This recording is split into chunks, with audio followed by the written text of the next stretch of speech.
What's going on, everybody? It is Coach Greg Adams back in here with another YouTube live stream. Shout out to the Coach Gang. And that's you. For being in here, being involved, and being active on this YouTube channel. And welcome back to Tuesday Night Titans, where we bring them big girls in. And you know what I'm saying on a slow Tuesday. You in here with the Bruce Wayne of this ish, the King of Kings, the King of Content, and the Speaker of Truth, yours truly, the Notorious one, a.k.a. Mr. Coach Alini, better known as the Prognosticator, Coach Stradamus.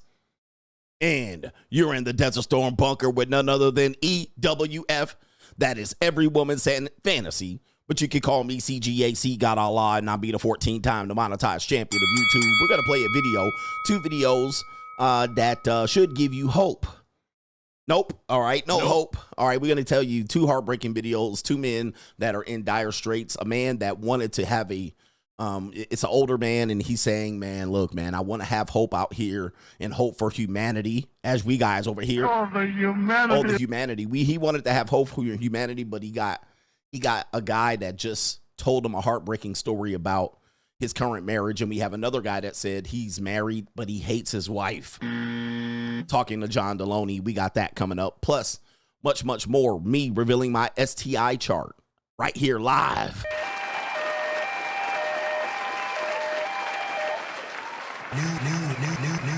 As you guys know, I get tested every 3 months, and especially when I go on a binge. And 3 months ago, I read my charts here live on the show. But I think, you know what I mean? As much as we promote sex and having fun here, I think it's important for me as a content creator to show responsibility of taking care of your meat, and not only that, staying clean and doing a good job of vetting. We're going to show it here live. We're going to do it live. Yes, indeed, we are. We'll do it live. We'll do it live. Okay. Do it live. I'll write it, and we'll do it live. All right, we're going to do it live here, man. Yes, indeed. But anyway, to contribute to today's show, $ the Notorious CGA on the CashApp, Venmo. Coach Greg Adams TV, PayPal is paypal.me/Coach Greg Adams. And that is near the top of the description box on the Free Agent Lifestyle channel. And yes, you can super chat by clicking the link on the top of the live chat. New world order. On the Free Agent Lifestyle channel. All right, yes, indeed. We're going to do it. We're going to do it live. Yes, indeed. We'll do it live. Okay. And we're going to show you something. And we're going to do it live. I'll write it, and we'll do it live. I'm going to tell you, I'm going to challenge other men who say they out here smashing. I'm going to challenge them to do the same.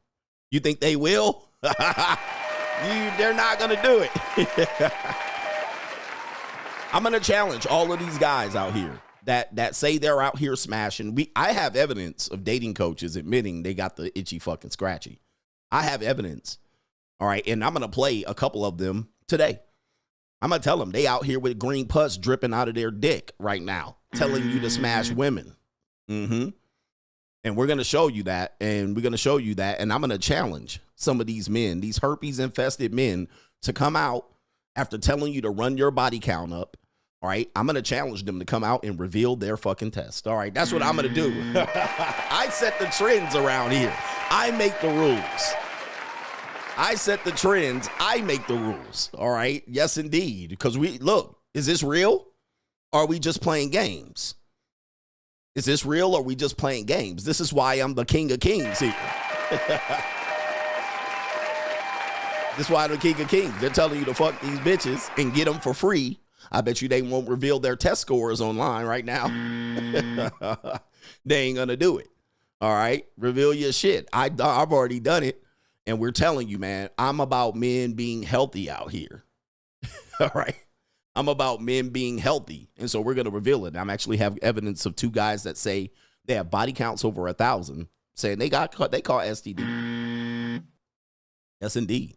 All right. So anyway, oh man, this should be a funny show. And I don't want it to be a long show because I went long, pause this morning. I went super duper long. All right. It was a long ass show. I was tired at the end of this show. All right. Anyway, we got our brother here, and it is Jacob Rivera. Says, Coach, I love it when you give a solution to the formerly married men on your channel on the live stream that most men who divorce don't recover properly after a divorce. In the stream, you said, for the formerly married, but I need sex, and you said straight to the JUCO. Amazing. Laughing my butt off. Straight to the JUCO. All right, right to it. Get on out there. All right, get on out there, bro. All right, ninjas is out here. All right, ninjas is out there hoping they get some tender love. Tender love. Love so tender. You hoping, holding me close to you. Baby, I surrender. Ass ninjas. All right, these ninjas is, y'all some funny ass ninjas. I'm going to tell you that, man. Y'all funny about how y'all go about trying to get y'all conquest out here. Tender love. Ninjas be trying to get that tender love. Here I lay all alone. Ninjas be tossing, turning, yearning for some of your tender love. Ninjas be, I waited all my life. Shout out to Gone with John. All right, our MGTOW legend in the building. Gone with John is here. He says 8-ball in MJB. He says you ain't black. All right, it's hard to say those letters. 8-ball in MJG. It's hard to say it. I ain't black. All right, ask Joe Biden. Free agent lifestyle for life. I know when I said it, I was like, all right, anyway. All right, anyway. Oh, man. And I'm waiting for the screen to load. Sometimes it takes a while, so I can't transition. Damn. All right. I couldn't put something on it today, I see. All right. We got a TikToker said she's going to sue the government. She's going to sue the government out here. She's pissed off right now because TikTok is going away. And get him, daddy. Get him, daddy. We got that. But let's get into the show. What's the first part of the show? Straggle and Sniggle Theater. All right, so let's do it. Like, ride with me if you ride with me. You can slide with me if you feel like 550 on the 5 sticky. Come get high with me. That's a deal, right? Ride. Straggle and Sniggle Theater. All right, let's see what I set up here. Let's see my settings. Is my settings appropriate? Nah, it ain't even appropriate. It's not even on the wrong. All right, I have to switch it up here. Let's switch it up. All right, here we go right here. Where's this sound coming from right here? Straggle and Sniggle Theater. This skit has been going viral, so people have sent it to me like 50 times already. So I was like, all right, I'll show it. All right, I got a little bit of time today. Here it is. A black customer, POV, black customer comes to the dealership for a car. Here we go. Hey, what up, bro? Hey, what up, Hey, gang? what's up, man? What you doing?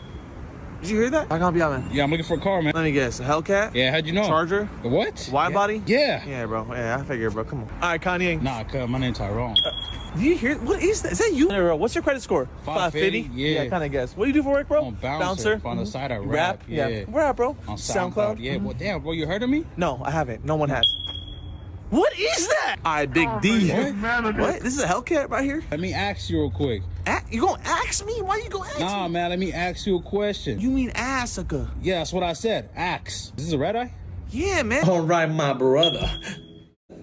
What the? Got you at the legal limit, 29.9%, 0 down at 168 months, okay? Total is $32.41 a month. Damn, $32 a month? 168 months? Mm-hmm. Yeah, where'd I sign, bro? Right here. Damn. I love that sound. Yeah, man, yeah. Oh, man, that's terrible. What's up with all the racism? By the way, if you don't know, he's done several races on this, all right? But, you know, we didn't show the Habibi and the Punjabi brothers. He's done a couple of other people on this one, but I thought you guys would like that one because, yes, all right, half of my audience is African-American out here. So, yes, indeed. Oh, look at my African-American over here. That's a hell look of a... him. Are you the greatest? You know what I'm talking All right, about? something tells me that car is going to get repossessed. All right, that definitely, let me see, what was it? $3,000 a month? That's definitely going to be a repossession. All right, that definitely is going to be a repossession for sure. And how many months? I heard 168 months. Yeah, some people don't know. No money down, typical shit. 29%. Hey, that sounds fair to me. All right, it's definitely more than the G-Wagon right there. All right, interest rate, 29. I mean, that math ain't even mathing right now. All right, that math ain't even close to mathing. All right, so anyway, nice skit right there. Straggle and Sniggle Theater presses on. We have a man that allegedly is getting caught at the Momo. The Hampton Inn, the snooty fox cheating on his girlfriend.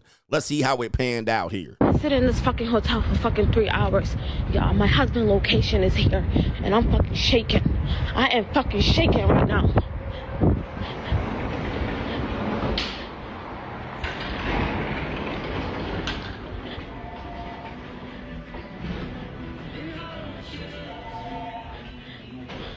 What are you doing here?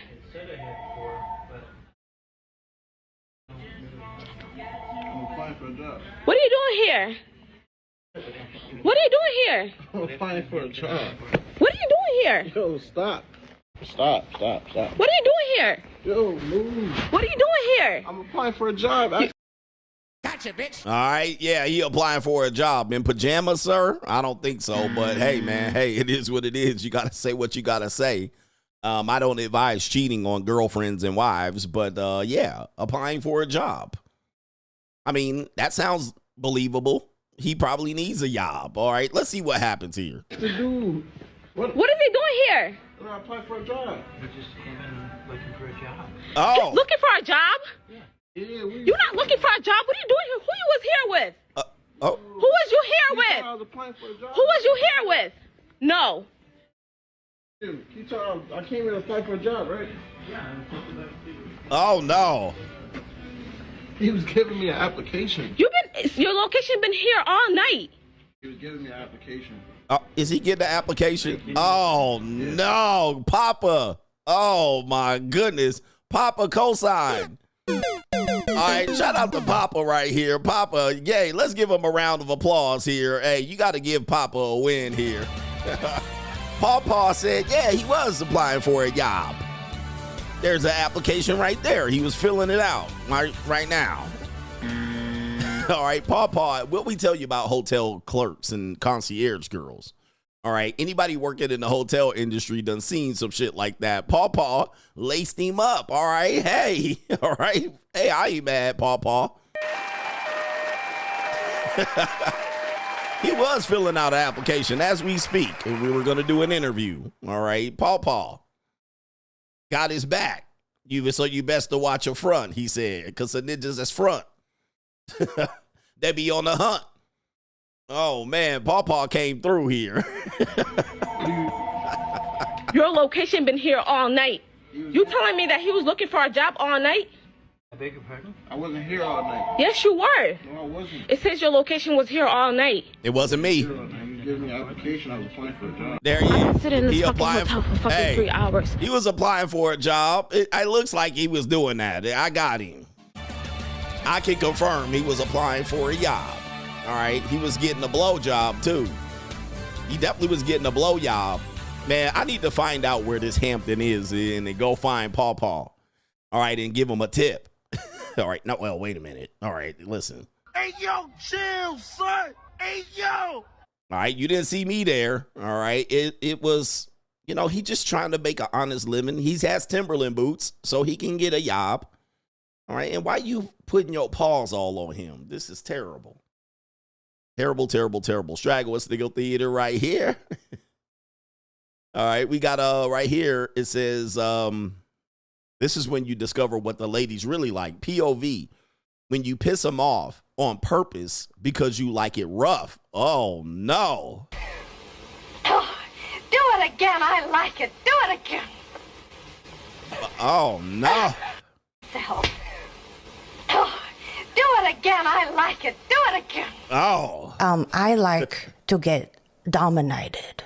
I like to choked, whooped, spanked, told what to do. I need a man to take charge and let me just, be goofy. All right, this is a hard one to understand. Some girls, some like it rough. All right, some girls be out here leaking. All right, definitely like to get dominated right there. What kind of fuck you give me? All right, they like to get tossed and jostled around. This is tough because you're going to catch a domestic violence eventually, man. But look at that. She likes it. Hey, man, sometimes you guys don't know. Your girl just wants you to straighten her out a little bit, I'm not saying you should do it. She just like to be straightened out. That's why I always tell you, shit testing always is going to exist. I don't care if you Chad, Tyrone, Pookie, Ray Ray. All right, people are like, they don't get shit tested. Yes, they do, because the women get out of line so you can jostle them up a little bit, snatch her by the collar and shit, and she be leaking like, all right, yeah, I'm going to spank you, bend it over the knee. And she'd be like, okay, daddy, all right, I like that, all right. Okay, daddy. Tell me more, tell me more, tell me more, tell me more, ass bitch. All right, she'd be like, choke me out, make me gag, spit down my throat. They like it, man. I'm going to tell you, man. But look, I'm not advising that you do it. I'm just telling you, women built like this. They misbehave on purpose so you can, be distracted by them and rough them up. All right, I'm going to tell you, man, it is what it is. Take a look here. Oh, do it again. I like it. Do it again. It is, you know what I mean? Ladies, tell these guys the truth. That's why when dudes be like, good men can never get a date. You know why? This right here. I'm going to just let you know. Get him, daddy. Women are sexual sadists. They're sexual sadists. They are. They're nasty too. All right, I'm just letting you know. I'm not advising that you do it. I did not give you this prescription, but there's been a lot of dating coaches that have been trying to tell y'all, these pooky ass dating coaches, that are bragging. Yeah, I mean, there's some truth behind that. It are sexual sadists. So a lot of it is when they're shit testing you and poking the bear, they really want you to be like, bitch. All right, but, I'm not that type of guy. I have a career. I can ill afford to have, because you will get the police called on you a couple times because she'll be like, you did it too hard. It was a little too hard. I spanked this girl one time. She was like, that was a little hard. And then I was like, you liked it, she said. Okay, daddy. I was like, yeah, these bitches. Yeah, right. I was like, these are some wild sexual sadists. They are out here. That's why Pookie and Ray be winning. That's why Chad and Tyrone be winning. And you, with your 2-inch millimeter Peter, you can't do it. It's a thing, man. It's a thing. I don't know. Ladies, they don't want to admit this because there's a fine line between this and domestic violence. Oh, do it again. I like it. Do it again. And white girls, too. They love it. White girls loved it. They loved it and be like, give me here. And she pull her hair back and you be like, taste this. It's right in her back of her throat. All right. They be loving it and shit.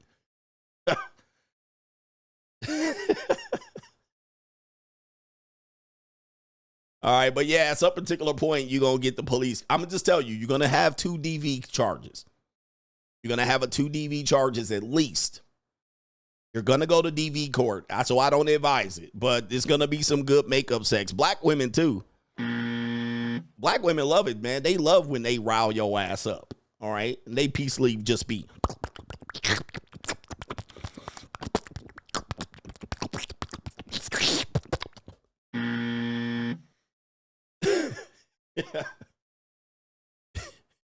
For me, I'm not up for a DV charge, so I'll take it right up to the line. All right, I'll put my hand on your throat now. All right, I'm not going to leave a mark, though.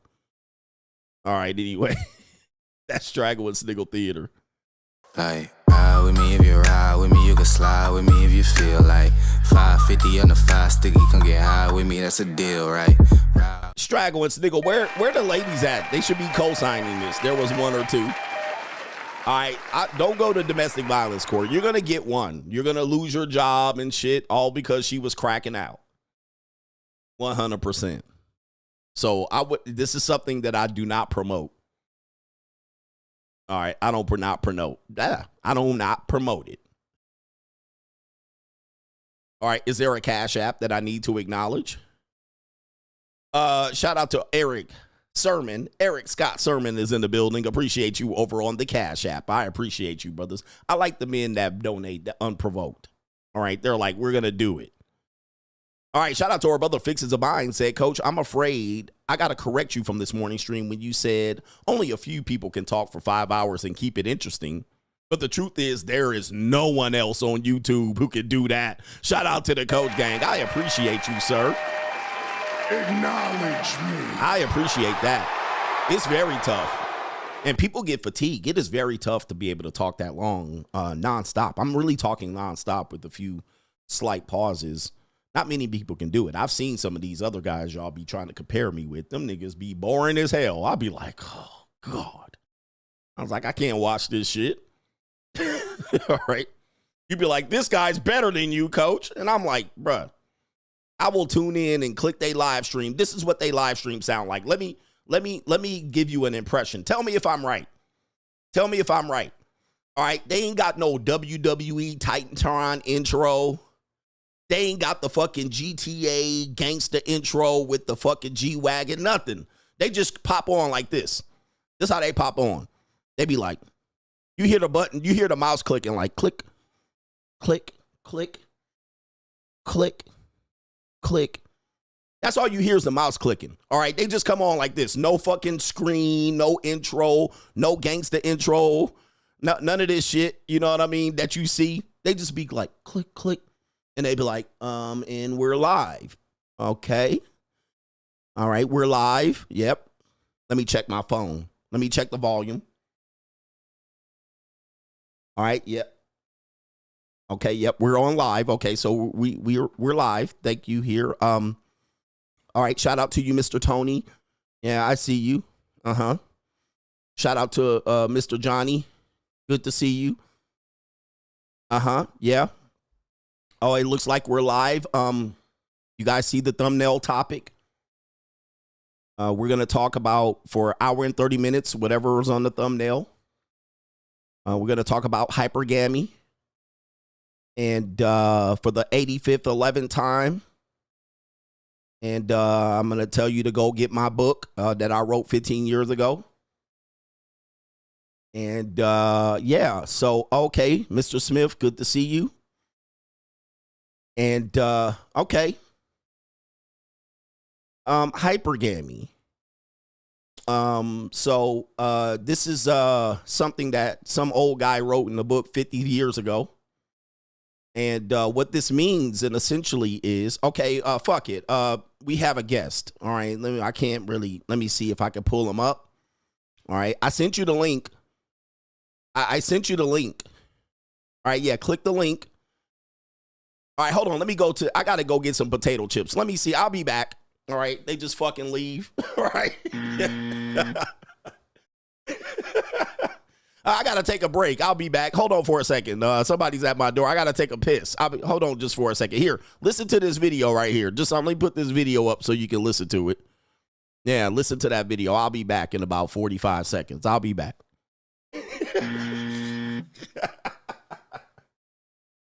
One nigga in the chat saying he just dominating the chat. All right, I'm back. Yeah, you know, I'm the godfather and the grandfather and the best person in this space. Who's that CGA guy? He sucks.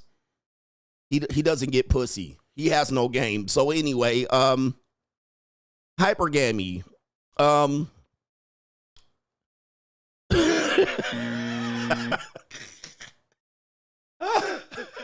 Right?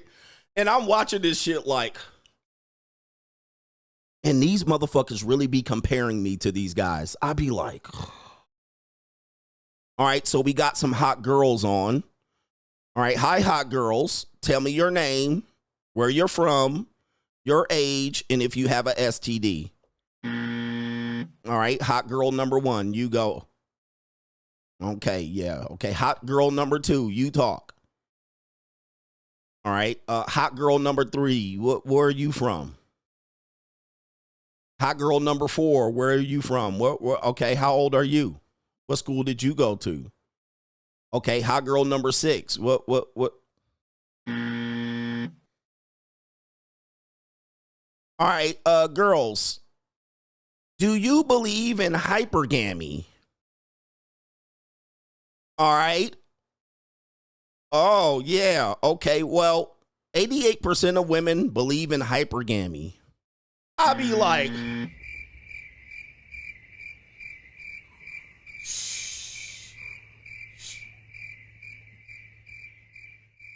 nigga, I'll be like, this shit is the most horrible shit ever invented, nigga. I'm like, why do y'all ever, do not mention these people to me. Do not mention these fucking red pill guys to me. These guys are shitty entertainers. I'm the best entertainment here on motherfucking YouTube. All right, this motherfucker's man, please. Nobody can stand up to me. I appreciate you, bro. All right, my brother here fixes the bind. Can't nobody do it like me. I am listening to this shit. I'll be like, next. Let me watch a fucking history video. All right, I'm going to watch this shit. All right. I'm going to watch this goofy ass shit. All right, get the fuck out of here. All right, they're going to bring up some broad I'm out of here to hear her talk. All right, I'm not about to listen to this. I can't listen to this. All right, boring as fuck. All right, and that's just an honest, constructive criticism. They ain't got shit on me, bro. Holding a phone, talking into the mic. Can you hear me? Can you hear me? Check your audio before you come on. All right, anyway. Oh, my goodness. And then I can carry this show for 5 hours and keep it entertaining, bro. They can't even get through an hour and a half. They be sweating bullets, running out of shit to talk about. Yeah, you can't talk about that shit no more.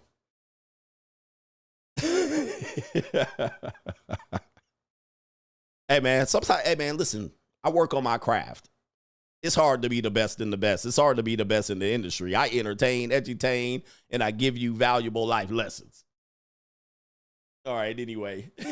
Shout out to our brother here. Manuel is in the building. He says, Coach, you never miss. You a MFing sniper. He says, I went back into the dating scene and dated this broad for 5 months, knowing all the knowledge you were giving me. Everything you've told us about relationships happened. Hit me with the... You big dummy. He says, by the way, and who got snaps on the petrol? Let's go. Who got snaps on the petrol? Put some snaps on this petrol tonight. Because I'm out here, my man said, I'm a sniper. I'm out here camping over here in the COD lot. Just pow. Man. It's camping. Sniping, brothers, man. Hey, I cannot help it that I'm too good. I got this shit down like the back of my hand. Y'all can go out there and keep, throwing a prayer on, but nah. Shout out to Misha. It says Misha. I'm not sure if that's a woman or a man, but I'm not sure. But it says that. That's what it is. I'll acknowledge you. Had me dying earlier about Cleo from Rochester. All right. And Khalid, too. Khalil from Rochester, New York. All right. Yes, indeed. And I've been around the world in I, man. I'm going to tell you, bro. It be like that. And that's the way it is. Ooh, wee. Somebody sent the cash app. I acknowledge it. Shout out to you, Upstate. I got you, brother. All right, look. Let me do this. This is it's an evil world we live in. Okay, we'll do that, and then it's an evil world we live in. All right, evil world we live in. We got this woman out here talking about the false hope connected with egg freezing. Another woman speaking out. There she is with New York Times. New world order. All right. The false hope with egg freezing. Here it is. I have hundreds of women that work for me, and I think that what's happened, this false hope is, really turned into something very different, because what I see is women that are, from their early 30s to their late 40s that are miserable because they really were fed a lie, and it goes so much further than we think. And I think as women we have to partially take responsibility for that, because I think I was one of these women in a leadership position that was like, wait it out, it'll be fine. Guess what? It's not fine. Like, it really isn't. And it's fine if you are one of those people that doesn't want to have a baby, but for a lot of women that isn't the case, and they've waited and they've waited and they've put their career first, and then when they've chosen to have babies, it's no longer their choice, and their frozen eggs didn't turn into embryos, and the embryos that they had didn't figure out into babies. And so I do think that we're in a position right now where as leaders we have a responsibility to not just talk the talk but walk the walk. You have to be honest about what it takes to be a leader and what those trade-offs are, instead of creating this narrative of false hope, because what I'm seeing is just so many women that are miserable. You see, so I could focus on my career. You see what I'm talking about here? I take what she's saying very personal, because listen, just take the egg freezing off. She said false hope, tell people about trade-offs, tell the truth, give them the real picture. Or else you'll be miserable. So if I teach you guys, oh, there's hope out here, all right, but I'm lying to you, I'm not telling you about trade-offs. I'm like, hey, here's a solution. You're good, but you can't accomplish that solution. Like, men give you solutions, but you're not able to accomplish that. You're like, okay, I'll just find a girl that fits in that solution, which is very difficult. That's called false hope. All right, I don't give you false hope. I give you the real, all right, so that you don't end up miserable and out here shell shocked. Like the brother said earlier, he was like, I don't miss. I dated a new girl, 5 months, did everything that I said. All right, so there's trade-offs. Now let's take it back to the egg freezing. A lot of these women have to learn the hard way. Egg freezing and having IVF is a very, very low statistical chance of doing it. It's less than half. And as they age up past their 30s, it decreases significantly. All the way until they're 42, it decreases. Doesn't mean they're not going to be successful, but it's an eye-opening situation where they got to go through 2 and 3 rounds. And they thought they had hope, and they didn't. And then they start crying in their soup. We played a lot of girls crying when they got that reality check. So this woman's saying, hey, we fed them false hope. We lied to them. We told them they could focus on their career. All right, where's my career soundbite? So I could focus on my career. All right, and guess what? Reality hit, and now these women are crying in their soup. So, many people love to say feminism lied to them. This is pretty accurate. It lied to them. It fed them false hope. And now you have working career women that, they get to 45 and 50 and they're like, I really don't want to do this no more. Really don't want to do this no more. But yeah, man, that's where we are. Shout out to that woman out there that's bringing out the real. But I'm going to tell you, it's far too late. The damage is done. All right. And these are things that I talked about before people, 5 years ago. And I was like, this is our reality. Nobody wanted to accept it. You're just this and that. You're a misogynist. I'm not a misogynist. Let's tell you the real. You guys are going to get fucked over. Now people are like, it's time to tell the truth. It's time to tell the truth. No, it's too late. By the time the women acknowledge it, and even she said, well, we need to take accountability, but she did try to pass that buck. Okay. Of women that work for me. And I think that what's happened, this false hope is, really turned into something very different. Because, by the way, she looks sexy as a motherfucker. I'm going to tell you, man. All right. She's sounding and looking sexy. Whoever she is, I need to let me see if I can find out who she is. That's a sexy motherfucker. All right. Let me see this. Pull her ass up. See if I can find out who she is. How old is this bitch? Oh, yeah. I will fold her ass up like a love letter from the 2nd grade. Looks like she already has kids. She like white men, too, so I can't do nothing about it. She's racially ambiguous. I can't tell what the hell she is. But she got some mulatto-ass kids. All right, but I'll do something with her. Right? She's sexy as hell. That's the type of women I'll be trying to go after. I don't fuck with strags. All right, y'all be like, oh, man, she got an ass, coach. I'll be like, strag. I'll be trying to go with some clean-looking bitches. All right, I don't fuck with dirty strags. Now, every now and then I will. All right, anyway. I be liking my bitches to look presentable and shit. All right, clean as a whistle. All right, anyway. It looks like she has a white man, so I'm out of the running there. But yes. Because what I see is women that are, from their early 30s to their late 40s that are miserable because they really were fed a lie. And it goes so much further than we think. And I think as women, we have to partially take responsibility for that, because I think I was one of these women. You think?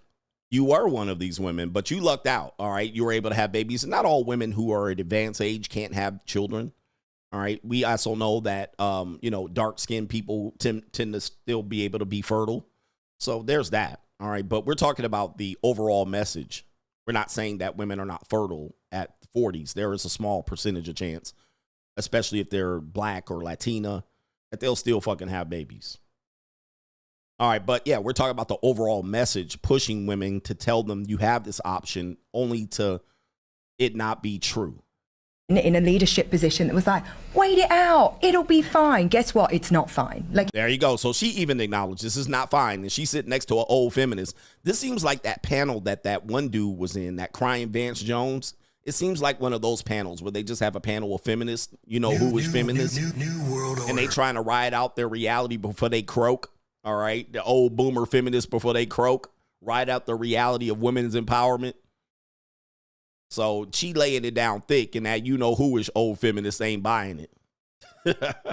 It really isn't. West and Side it's fine feminist. if you are one of those people that doesn't want to have a baby, but for a lot of women that isn't the case. And they've waited and they've waited and they've put their career first. Yeah. And then when they've chosen to have babies, it's no longer their choice. It's no longer their choice. Yes, indeed. All right. And then they blame everybody else. All right. Anyway. New world. All right. Another one here, another reality check. We have a TikToker said she's going to sue the government if they ban TikTok. It says influencers might end up broke. And some are already thinking of suing the government right here. Take a look at her right here. All right, let's see what she has to say here. Lose my job on TikTok as an influencer. I just wanted to clarify a few things. My house, I pay $2,000 a month for my house. And then I just bought a 2025 Mercedes SUV. So let's just clarify that because you guys were wondering like what I meant by that. So in total, I pay like probably almost $10,000 in bills and food and just my lifestyle. I want to thank everyone who sent me money on Venmo. I was able to get a total of $6,000 already. Oh, like no. That's so nice. Like no one's ever done anything like nice for me before. But yeah, guys, right now I'm really worried because if TikTok's banned, like what are us influencers really gonna do? Like we have nothing to go to. So I'm probably gonna sue the government because without TikTok, there is no me. There is no. Oh no, man! Hey man, as an influencer, I understand. I'm full-time influencer. You know what I mean? So I get it. Shit can happen to me too, right? That's why you got to have a backup plan. All right, you definitely have a plan B. All right, but while you're having a plan B, put your foot in plan A. I actually had a person that I coached, did some social media coaching for. He paid a lot of money for it too. But he messaged me. He says, man, I'm kicking ass on TikTok. And I was like, I don't know if you heard the news, but TikTok is gone by Saturday. Sunday morning, I mean, you might not be able to upload by Sunday morning unless there's a last minute reprieve. And even my TikTok, I've been noticing when I share videos on here, I'm getting a lot of notifications on TikTok. So I went over there to look, and I gained like, how many? I gained like 5,000 or 6,000. Yeah, 5,000 or 6,000 viewers, followers, or whatever they call it. And I don't even post over there. I can't even tell you the last time I posted a TikTok. I don't even post over there, and I barely post on Instagram. So I was like, oh, wow. All right. I had no clue. But the most dangerous. What I think is happening is TikTok know they going bye-bye, so they try to let people gain some followers and shit. All right. They're like, hey, you're doing good now. Trying to get you back on the app. Look, I think I was like at 103, 104. All right. And that means I haven't posted. What was the last video I posted over there? These are pinned. All right. There it is right there. It got 765 views, but I noticed I'm getting a lot more notifications so they must be coming up in people's suggestions, my old videos. All right. But I haven't even touched it. And it's gained like 4,000 or 5,000 subs. So what's happening is these influencers, you got to remember these influencers are potentially young people who have probably never had a job. All right. They probably never really had a job. Like I've had a career and a job. So I'm kind of used to understanding what the marketplace is and going back to work. Like, yeah, okay, fuck it. I failed and I have to go back. All right. It's a reality for me. But some of these young people that have popped off in the last 5 years, right at COVID, remember it's about 5 years since we did COVID. Some of them have never really had a career. They haven't. And some of them were able to make money. And then when you got OnlyFans, because you know she going to sell OnlyFans in a minute, that's where you're going to have to go, honey. And if you put the same fingernail color on your toes, somebody going to buy them feet pictures. Right here. Somebody go find them feet pictures. But TikTok is one of the best apps to gain a following. It's the quickest one. You're going to, and this is free advice, blue chips. Unfortunately, if TikTok goes away, it's no more. But if you wanted to gain a following out of all the social media platforms, TikTok was where you would start. And I've given that advice quite a bit. And I'm like, dude, just hammer TikTok, and then you're going to gain a following. They're trying to get as many followers and people on their app. Not only that, YouTube Shorts and Instagram Reels just swagger jack TikTok. And they basically said that we're going to feed that primarily to our viewers. So most of what you see on Instagram and YouTube is reels or shorts. All right. There's been people in the red pill that literally grew their audience to 500,000 subs, 1 million subs on shorts alone. All right. That's how they got their audience. Unfortunately, it doesn't translate if you were a YouTube live streamer or if you were a YouTuber that wants to make money doing horizontal content. It doesn't translate. It's going to be two separate audiences. These are free blue chips. So you'll see people with large followings, but much of it will be from shorts, which is not a big bag. It's a small bag. And then they'll struggle with their horizontal content. They'll get basic views on it, right? Basic views, which are good views. They won't get like, you know, you'll see them with 1 million subs. They won't get 200,000 a video. They'll get like 24 and 12 and 6. And you're like, how is that possible? It's because they built their audience on YouTube Shorts. All right. So those audience don't translate to live streams. They don't translate to horizontal content, but you can get your numbers up. Okay. You can get your numbers up. Your numbers will look like you're killing it. All right. You're like, oh, they're the best YouTuber. So anyway, what happens is these people here are going to have to figure out a way. And number one way, obviously, is try to convert your audience over back to Instagram or YouTube. Okay. Or you can go to OnlyFans, Chica. All right. All right. Somebody might see if the carpet matched the drapes.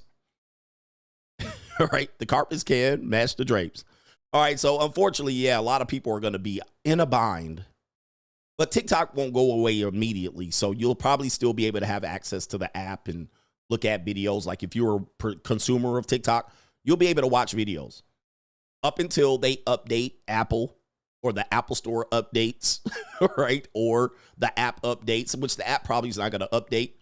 But as soon as Apple comes up with a new iOS or they tell you to update your phone, bye-bye. All right, it's dead. And certainly you might not even be able to, I'm pretty sure if it goes through, you won't be able to upload. You won't be able to upload. So you'll still be able to watch. And most people watch. So it'll still be there. It'll still be there like a motherfucker. All right. But you guys can probably go to another. There's going to be somebody else that takes over. All right. And, anyway, it's an evil world we live in. It's an evil world we live in. All right. Check this out, man. You guys know I promote. We talk a lot about sex and sexuality. And I've always challenged people in this side of the conversation to reveal, be honest, be truthful, be forthcoming about how you live your life. Because a conversation about sex should include sex. It should include safe sex. It should include healthy sex. Now, the reason why I say that is this isn't widely promoted. People talk about body counts. People talk about the reality of smashing girls and bitches, right? And having all these girls and all this stuff. But what'll happen is a lot of people will not realize that you're not going to realize. And people talking about VPN ain't going to help you when they do that Apple Store update, right? And Apple the government will make Apple take it off their platform. All right, VPN ain't going to help you that long. But let's talk about it again. Staying back on subject. A lot of people don't talk about this in this space. And I've been one of the people that said and challenged people to understand. Once you run your body count up, you're exposing yourself to STIs. And when I talk quite a bit about STIs, what the condom use is in our country, it is dismal. All right. It is declining, especially amongst Gen Z, because we don't have a death STI anymore. We don't have a death STI. When I was Gen Z's age, we had a death STI. All right. We had an STI that would scare the shit out of you. Like if you caught it, you dead. But we talk about a lot about this, but we don't talk about the honest repercussions of having a promiscuous lifestyle, like having babies out of wedlock. I have no babies out of wedlock. I have had not one pregnancy scare in many, many years. And I've been on YouTube. And yes, I've been out here in these streets. All right. In these streets. We've had other couple people that you've known widely here admit that they got burned, that they caught that chlamydia, they caught that piss, and they caught that razor blade piss. Okay, some of them have actually had what? Pregnancy scares. And this is one of these things that I've been trying to acknowledge to a lot of people. Shit ain't free, man. It's not free. It's not a game. It's a major, major responsibility. If you can't control yourself out here, if you can't protect yourself, if you can't make good choices, if you can't vet women, if you can't be disciplined and exercise dick discipline, you're going to get caught out here. All right? You're going to get got. If you're fucking with strags, I'm going to tell you, man, the quickest way to be out here effed up is mess with strags. So I don't mess with strags. All right, I know y'all be like, but she got ass, coach. I don't mess with strags. I kind of mess with some women, if you want to call on the fringe, but I try to be with some regular. But at the end of the day, a lot of people try to scare you out of these things and say, well, if you over here tricking, you're going to expose yourself to STIs. And I say, if you're out here having sex with any woman, you're going to expose yourself, because the women that are the most reckless with it are the women that are not workers. This is an important conversation. Okay? This is an important conversation. All the guys saying free and all this shit, they the ones with the STIs. All right? But they will not share this with you. They will not share this with you. Now watch this. I'm going to play a dating coach who he's the only one that I know that has been honest about this. He has made several videos about this, and these are some of the videos that I've seen from him, and I appreciate his honesty. I appreciate his honesty. His honesty is pretty forthcoming. Now, let me go ahead and play him. His name is John Anthony Lifestyle. People have a lot of criticism about him, but he's been one of the most open persons when he says, I have a high body count, but also in conjunction with that, I have had exposures to STIs. Let's play it. Okay, right off the bat, every STD is curable except for HIV and herpes.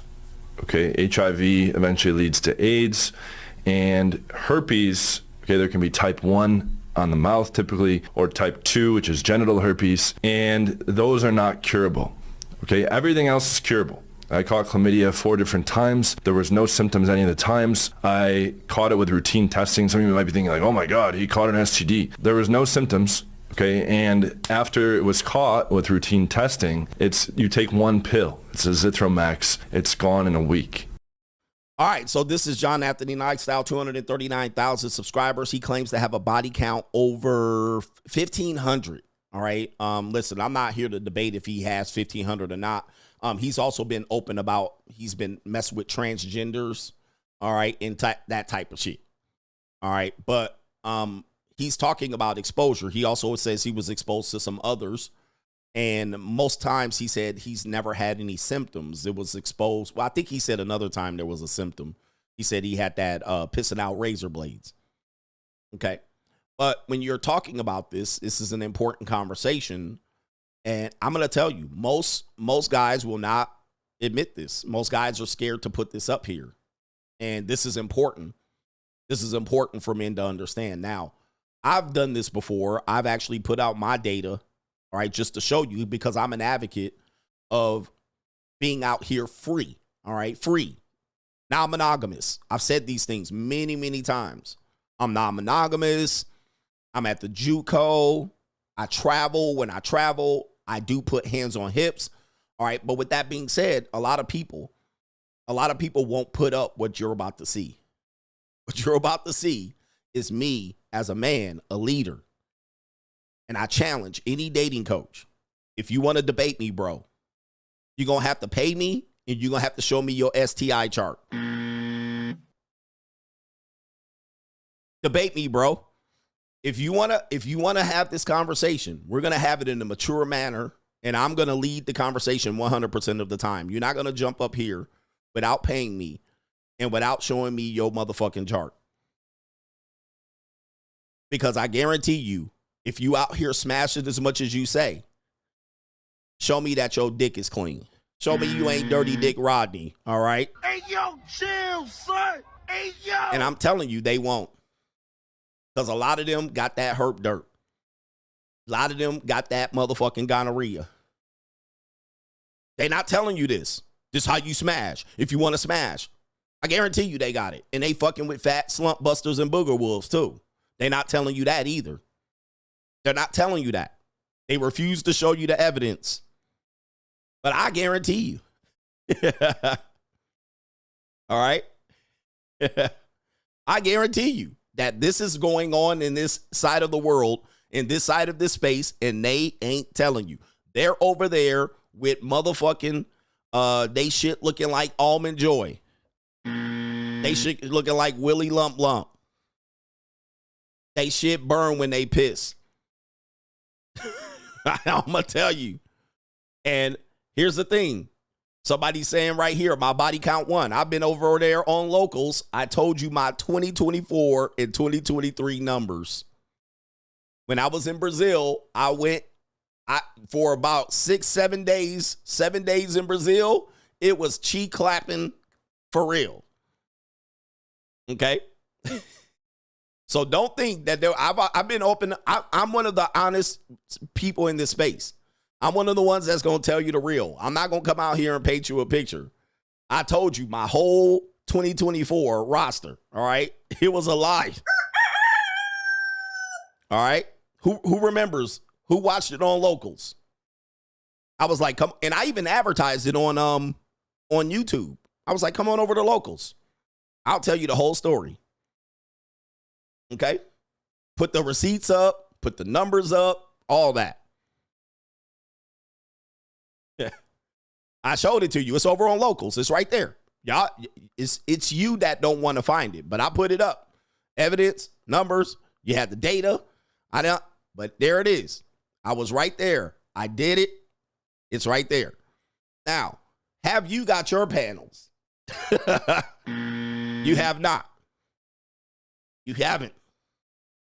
And I want men to understand that a part of this smashing bitches and smashing hoes and 304s and hitting this and sucking on toes and Gordita Tuesday and all of these things, I guarantee you most of them will not do this. All right? They will not show you that my shit is clean, motherfucker. Yes. Negative. Across the fucking board.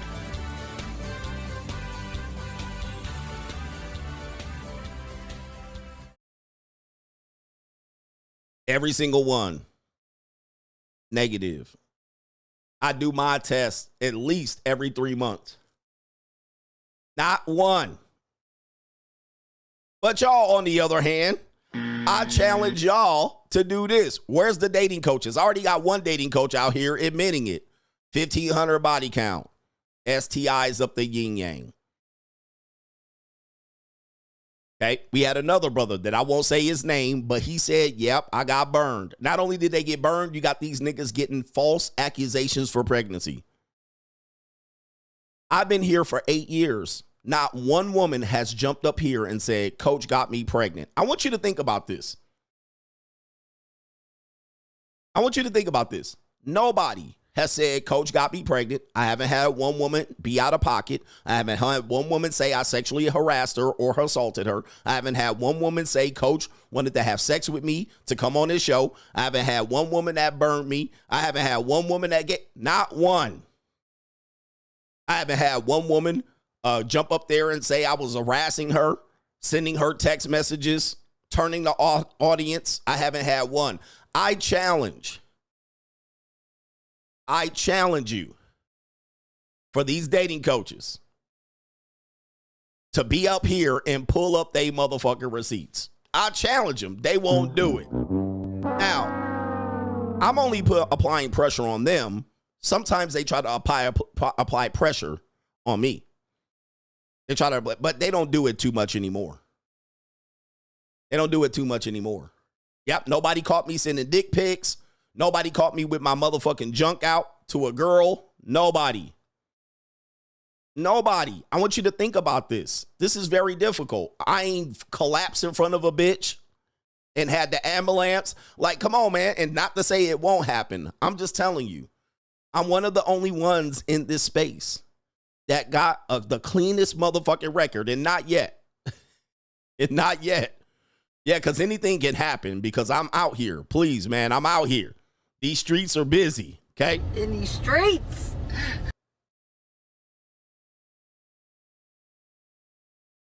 Somebody said even Pearl can't say this shit. I don't know anything about it. What happened to Pearl?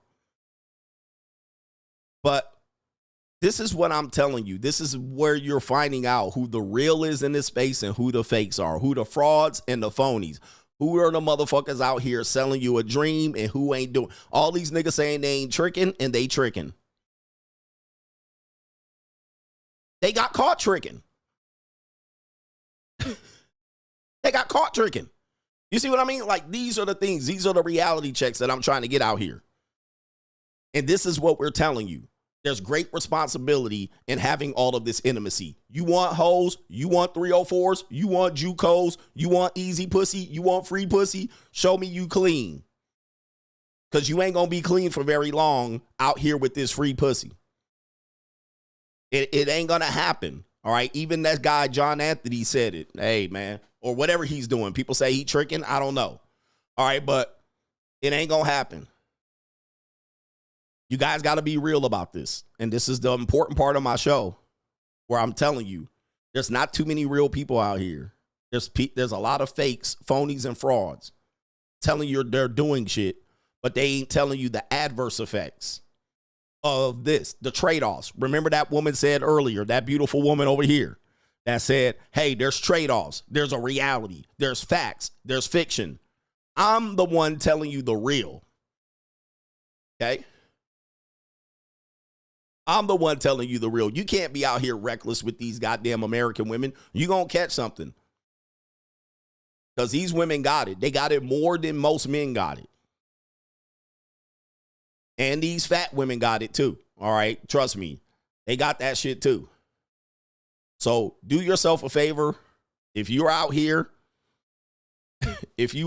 cold approaching, if you out here trying to get free pussy, one of the consequences of trade-offs is exposure. Number one, if you smash it and then just like, I got 500 body count, I got 100 body count, I got 300 body count, I got 1,000 body count, you gonna catch some shit. You are. That is a fact. You can't avoid it. And no, you're not going to wear a condom every time. We've actually debunked that. You're not going to wear a condom every time.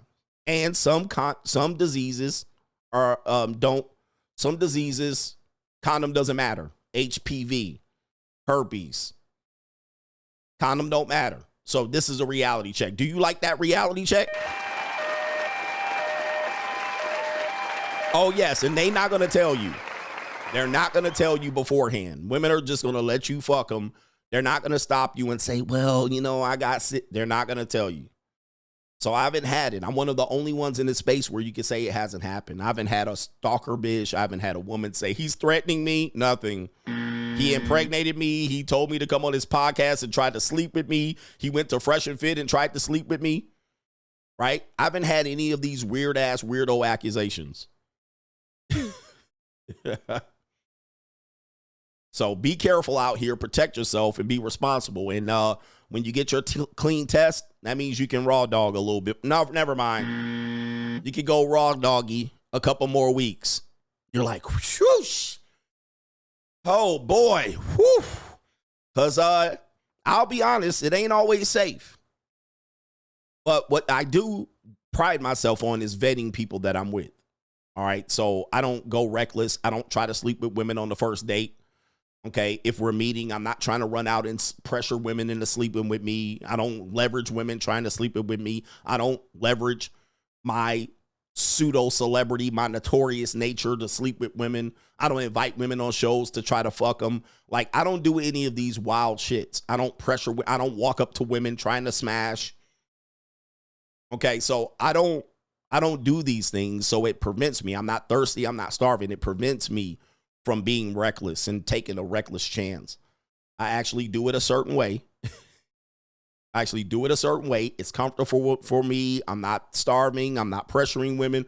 I actually do it this way, and it leads me into not taking risks unnecessarily with women that are high risk. Okay, high risk. All right, anyway. But they're telling you to do the otherwise, but I guarantee you they not going to show their test. I guarantee you. And if you want to debate me, bro, bring your tests. All right? Bring your test. I guarantee you they won't. So I'm going to say sit down.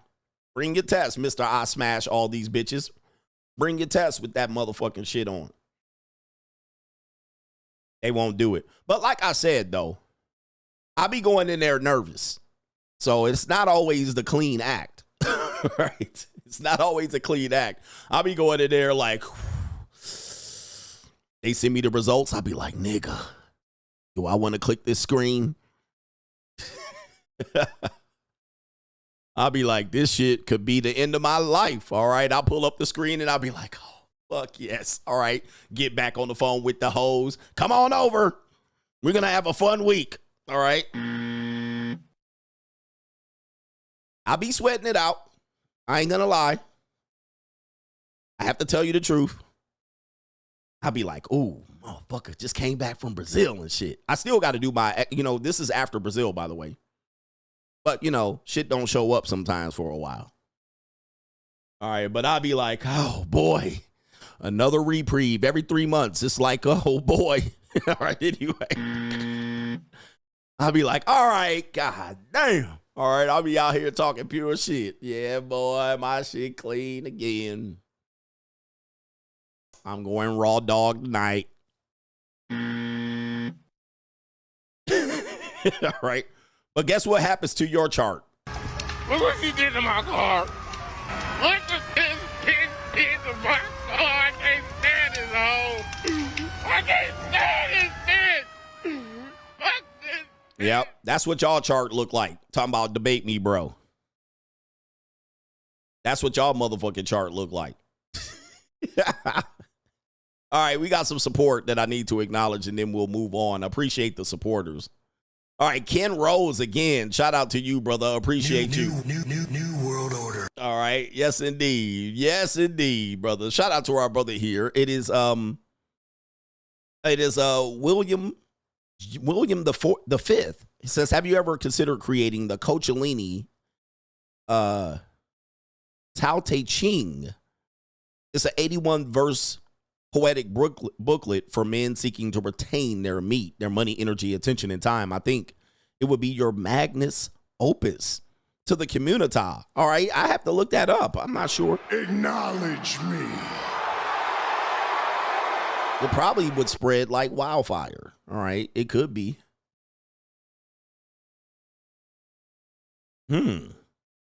Okay, it could be. All right, it could be something. I mean, listen, I'm up for it. I got time. I definitely got time. And that's a co-sponsorship. I'm going to look into that. Thank you, brother. William the Fifth. I'm rich, bitch. All right, shout out to our brother Blue Baggins says, she said her rent is $2K, but her monthly expenditures is $10K. She deserves to be out on her ass with that kind of decision making. Rent is due. And somebody sent her $6K, so she gonna be up. But these are the type of content creators that be on the internet for 15 minutes and people send them lots of money. I'm on the internet hours, right, to reach those numbers. Hours.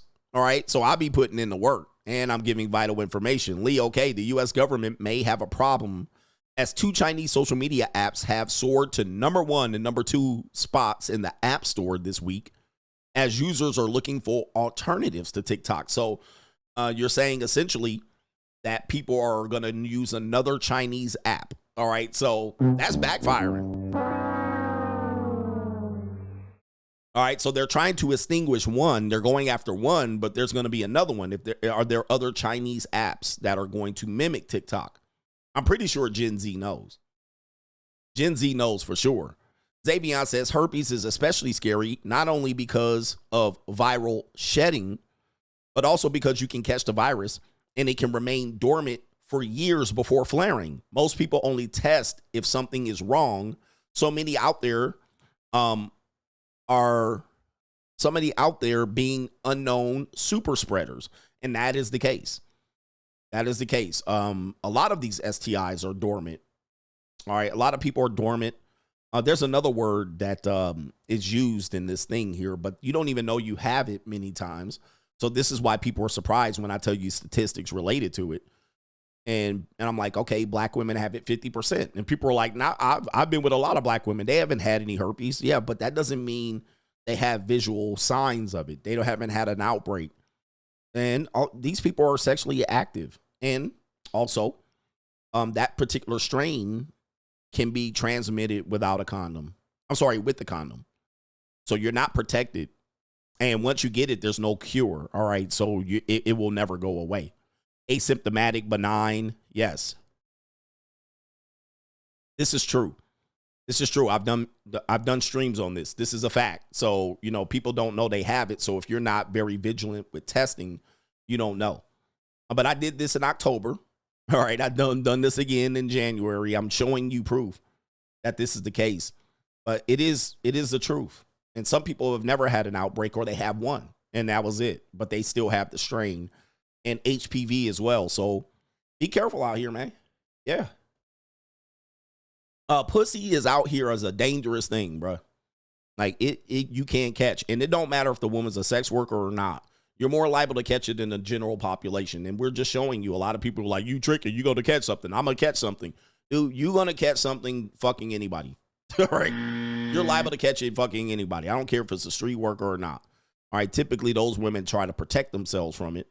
All right. Doesn't mean they limit their exposure. They're still doing high risk, but a lot of women are doing high risk sexual activity. You'd be surprised and shocked who has it. All right. Because I've seen people who've had it and I'm like, damn, never would have known. Innocent girls, white women, a lot of women got it. All right. Shout out to the King of Spades. And he says right here, I know you love The Rock, coach. He says you might have to check in now. Shout out to Rochester, New York. I'll never go back to Rochester, New York. All right. That was a surprise. That was a surprise going to Rochester, New York. Shout out to everybody in Rochester. I pulled up to Rochester and I was like, what the hell's going on out here, brothers? This was like anarchy. Oh, the humanity. All right. Anarchy out here. Somebody dropped the bag. All right. So I need to acknowledge them. Who dropped the bag? Somebody dropped a bag for showing you that honesty. Y'all not ready, man. I'm a real risk taker in this space. I'm one of the biggest risk takers out here. People think they're risk taking, but no. How many people have you shown? How many people have shown theirs? They ain't shown it. Shout out to No Government Name. Coach, I got accepted and started my master's program at Arizona State University, but I'm really want to do YouTube and start that journey. I think this 2-year program would take up all of my time. I actually work full-time as well. In my heart, I'd rather try YouTube. I don't plan on ever going to corporate America. What are your thoughts and suggestions? Nothing beats a failure. The only thing that beats a failure is a try, okay? You'll fail at it if you don't do it. Now, you know, you might pop off. I'm not saying you might. I'm not telling you the safe thing to do. But the best thing to test if you want to be a YouTuber is do YouTube. That's it. You got to try. And when I say try, you got to fucking go after it like you want it. All right, I got a Ling Ling coming over. Same thing. I won't tell you how young she is because you ninjas will get uncomfortable. But she's like, I want to do social media. But I've been with her for a long time. But she was like, I want to see you, Daddy. Tell me how to do social media. Okay, I'll tell you. Okay, Daddy. All right. First of all, grab your ankles. All right. So anyway, but the reality is a lot of people don't do it. What people will do, and I've done this too. When I started off on social media, I made 3 videos and I sat back and watched. That was 2016, 2017. So I don't even count those years. I don't even count those years as me doing it. All right. All right. Here we go right here. So I don't count those years of me doing social media, but I was doing social media. What I would do is I would do a video. I would sit back and watch, and I would wait for everybody to come in. I would wait to get 1,000 views. I would wait for everybody to comment, and I will put in all this work. And the disappointment when I didn't get the big numbers and I got 200 views and 5 views and 1,000 views and my Facebook family didn't like it. They didn't comment. Okay. And it would be discouraging. And I would be like, damn, that took a lot of work. It took a risk for me to put it out there. Everybody's like, oh, you're trying to do social media. And I would do 3 videos and then wait 6 months. Where's all the followers? Where's all the viewers?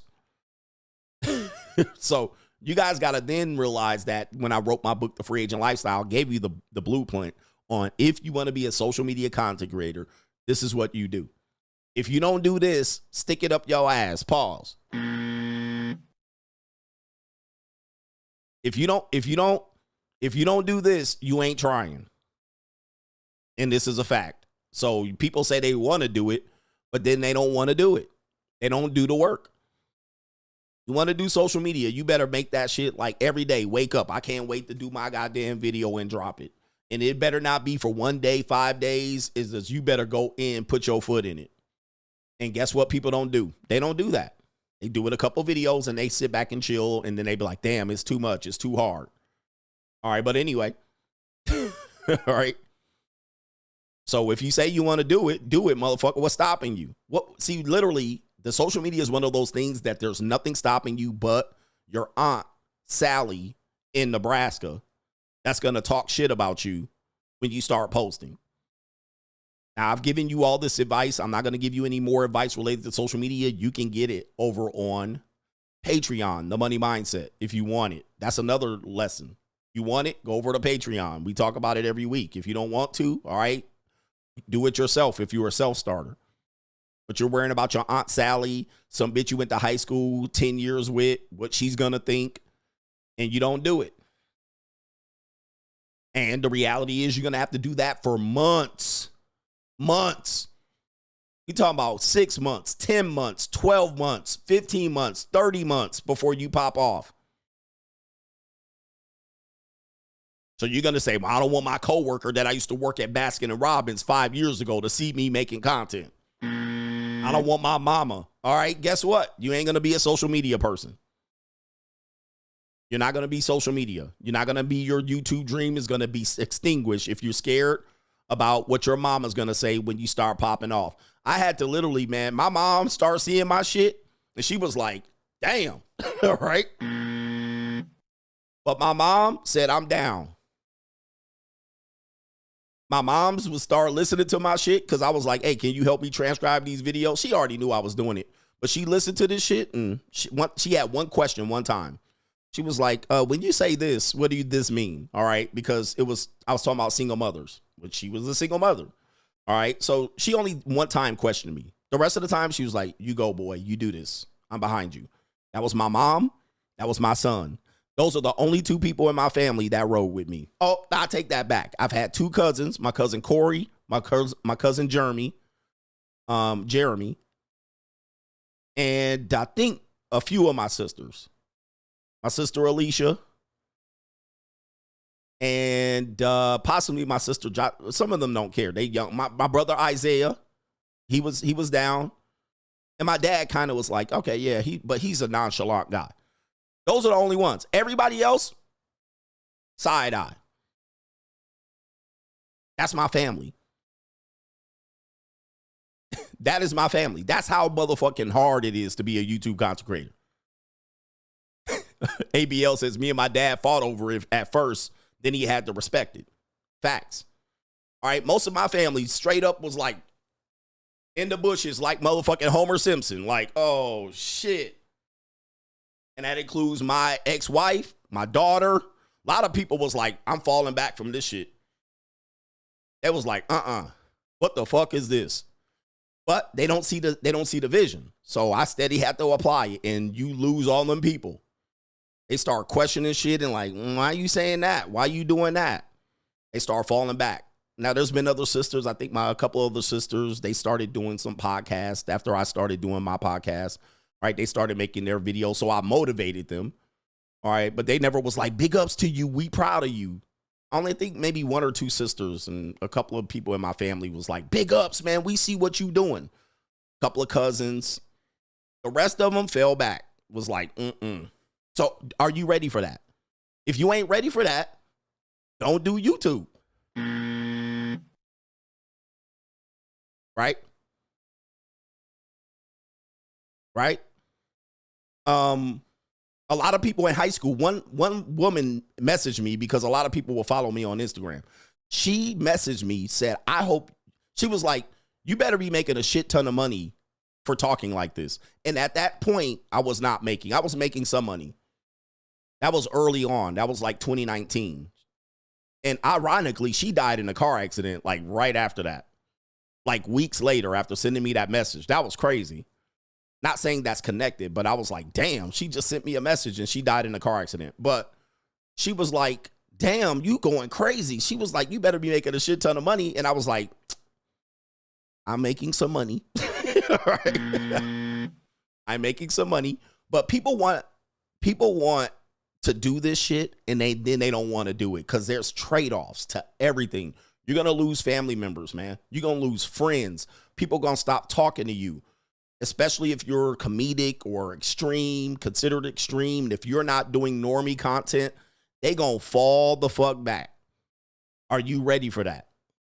For me, I said I'm ready for it. Whoever remains, remains. Whoever don't, kick motherfucking rocks. But when the bags start coming in, I don't want to hear shit. You ain't getting on. I'm gonna remember that. So anyway, people say they want it, but do you want it? Do you want to lose your family and friends? Matter of fact, my mom went back to see some family in the Midwest, and one of the biggest topics of conversation was my YouTube channel, and that was in 2024. She was like, I'm not here to answer his questions, and they were like, why is he doing this, and why is he saying that? 2024. My family members were ganging up on my mom because of my YouTube. And she was like, hey, ask him, see what he doing. Like, talk to him. Why y'all scared? Like, why y'all not supporting him? Why are y'all asking me questions? This is years into it. They still were not comfortable with it. They're still not. Do you want to be a social media content creator? You don't want it. Because that's the trade-offs. That's how real it is. Because you're going to piss people off. If you make it, I'm going to tell you this. If you go viral, you're going to have a lot of haters. If you get numbers, I want to get 100,000 views on a video. 60% of those comments going to be haters. If you pop off, are you ready for that? Unless you have a broad audience and you're getting those numbers all the time. If you just have a video that goes viral and you're like, damn, my video going viral, 60% of the comments are going to be haters. You've crossed over into hater territory. You have now left your core audience and you're with people that are watching it in extreme disagreement in what you're saying. Are you ready for that? Are you ready for 1 million subscribers, 200,000 subscribers, and motherfuckers taking shots at you, investigating you, trying to find out where you live? Are you ready for that? You ain't ready. Trying to find your address, digging up your records in your past, contacting your college to see if you got a degree. You want it? You want it? You ready to lose family members that you grew up with and friends? Do you want it? Because that's the real. That's the only way you're going to pop off is you got to be somewhat extreme and controversial. All right, anyway. You ain't just going to come up here and people going to bow down and love you. They're not. They're going to be people taking your shit out of context and sharing it to the world. I deal with this still, even within my family and friends, neighbors looking at me, neighbors' wives looking at me like, nigga. Because my neighbors find me, whether they find me. And some of the neighbors be like, hey, you're great. Some of the neighbors' wives be looking at me like, are you ready? These are people you live around. These are people that see you outside. You ain't ready for this. People, I'm just letting you know. So you're going to be on an island, motherfucker. Most of the time, you're going to be on an island. All right. When you start being famous and well-ride, known and shit, and you start popping off at the lip, you're going to be on an island. Yeah, brother. Anyway, He says, did my mom have my back? I mentioned that already. Are you listening? She certainly did. All right. She's been helping me, quite helpful. All right. Only a few family members have my back. A lot of people just fell back. All right. And when they fall back, they don't got your back. All right. That's basically them saying, we don't approve. We just ain't going to say nothing. We're just going to watch or ignore it. All right. Falling back is not having your back. All right. When they be like, how can I help? What can I do? My mom and my son always like, hey, man, let me help you. Let me see something. Let me do this. Giving you suggestions. Do this, do that. My son always telling me, hey, man, do this, do that. My son is responsible for the layout of this stream. All right. All these graphics and all of this stuff. Streamlabs. He like, pull this up. I'll set this up. He's always setting shit up for me. Only a few, man. You will only have a few. So if you want this, and yeah, somebody said never read your comments. Okay. Never read your comments. I don't read comments very often. All right. Because if you read your comments, it's going to eat you alive. It's going to eat you alive. You can't handle it. So I tend to say, I don't read my comments at all. All right. I say what I say, and it allows me to be a free thinker and say what I want. Okay. Because if you read the comments, it's going to distract you. It's going to distract you. Same thing with the live chat. You get too much into the live chat. That's why you say pay to say what you say. Because if I'm just watching the live chat, I can't say what I say. So reading the comments is where people get brave and they say shit to you that they wouldn't say normally. Keyboard warriors.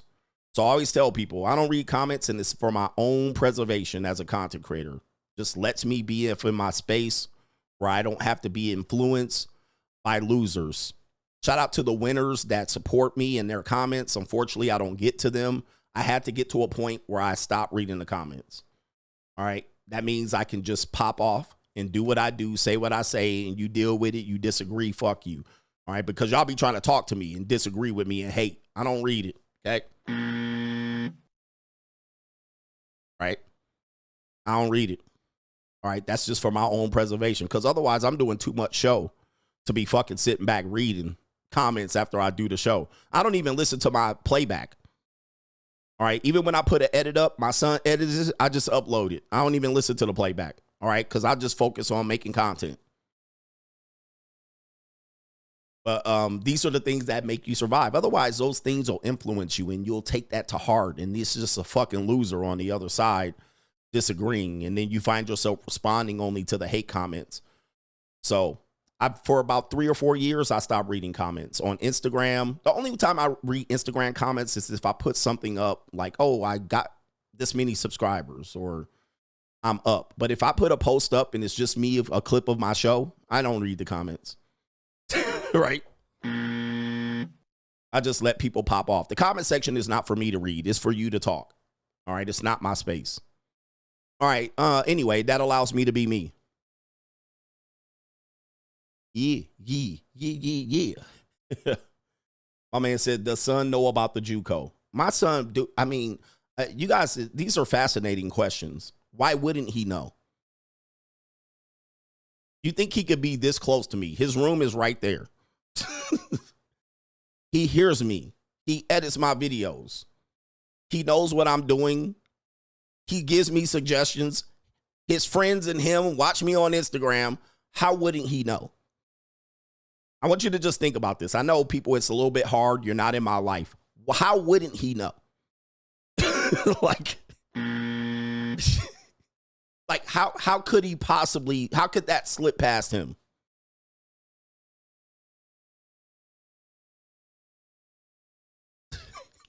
He literally edits the videos after every stream. He puts the podcast up for you to get it back on Google and in Spotify.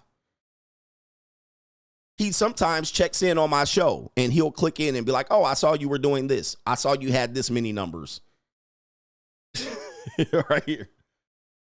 He's not immune to what's going on here. He's pretty close proximity wise, and he's always been close since the beginning. His bedroom was there. I was doing my live stream, and then he would come out the bedroom. They've always been close to the content. All right. Anyway, he's on payroll. He's an employee. You think he's just like, wow, I can't believe my dad's out here at the JUCO. Come on, bro. So people don't think, man. I know, but it's hard because you don't know what the other side is. You don't live my life.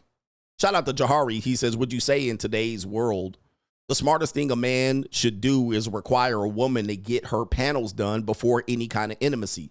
That's if you want a serious relationship. Yes. Or if you want a woman that says, I want something serious. I want a serious relationship. The best thing you can do is force her to get panels done. I guarantee you that she'll stop. Tell her to do that. Get her panels done. Get her history. Look, I wrote a book about this. 52 things that men should do. If a woman ever gets serious, tell her to turn your paycheck over to you, her direct deposit, get her STD panels. She'll fucking walk. She'll walk. She'll be like, fuck that. Why? You don't trust me? Okay, next. All right, you can alleviate all of this bad influence here. Tell her to challenge her to do these things. You will get her to step. Give me all your history from Planned Parenthood, including your abortions. I bet you she walks.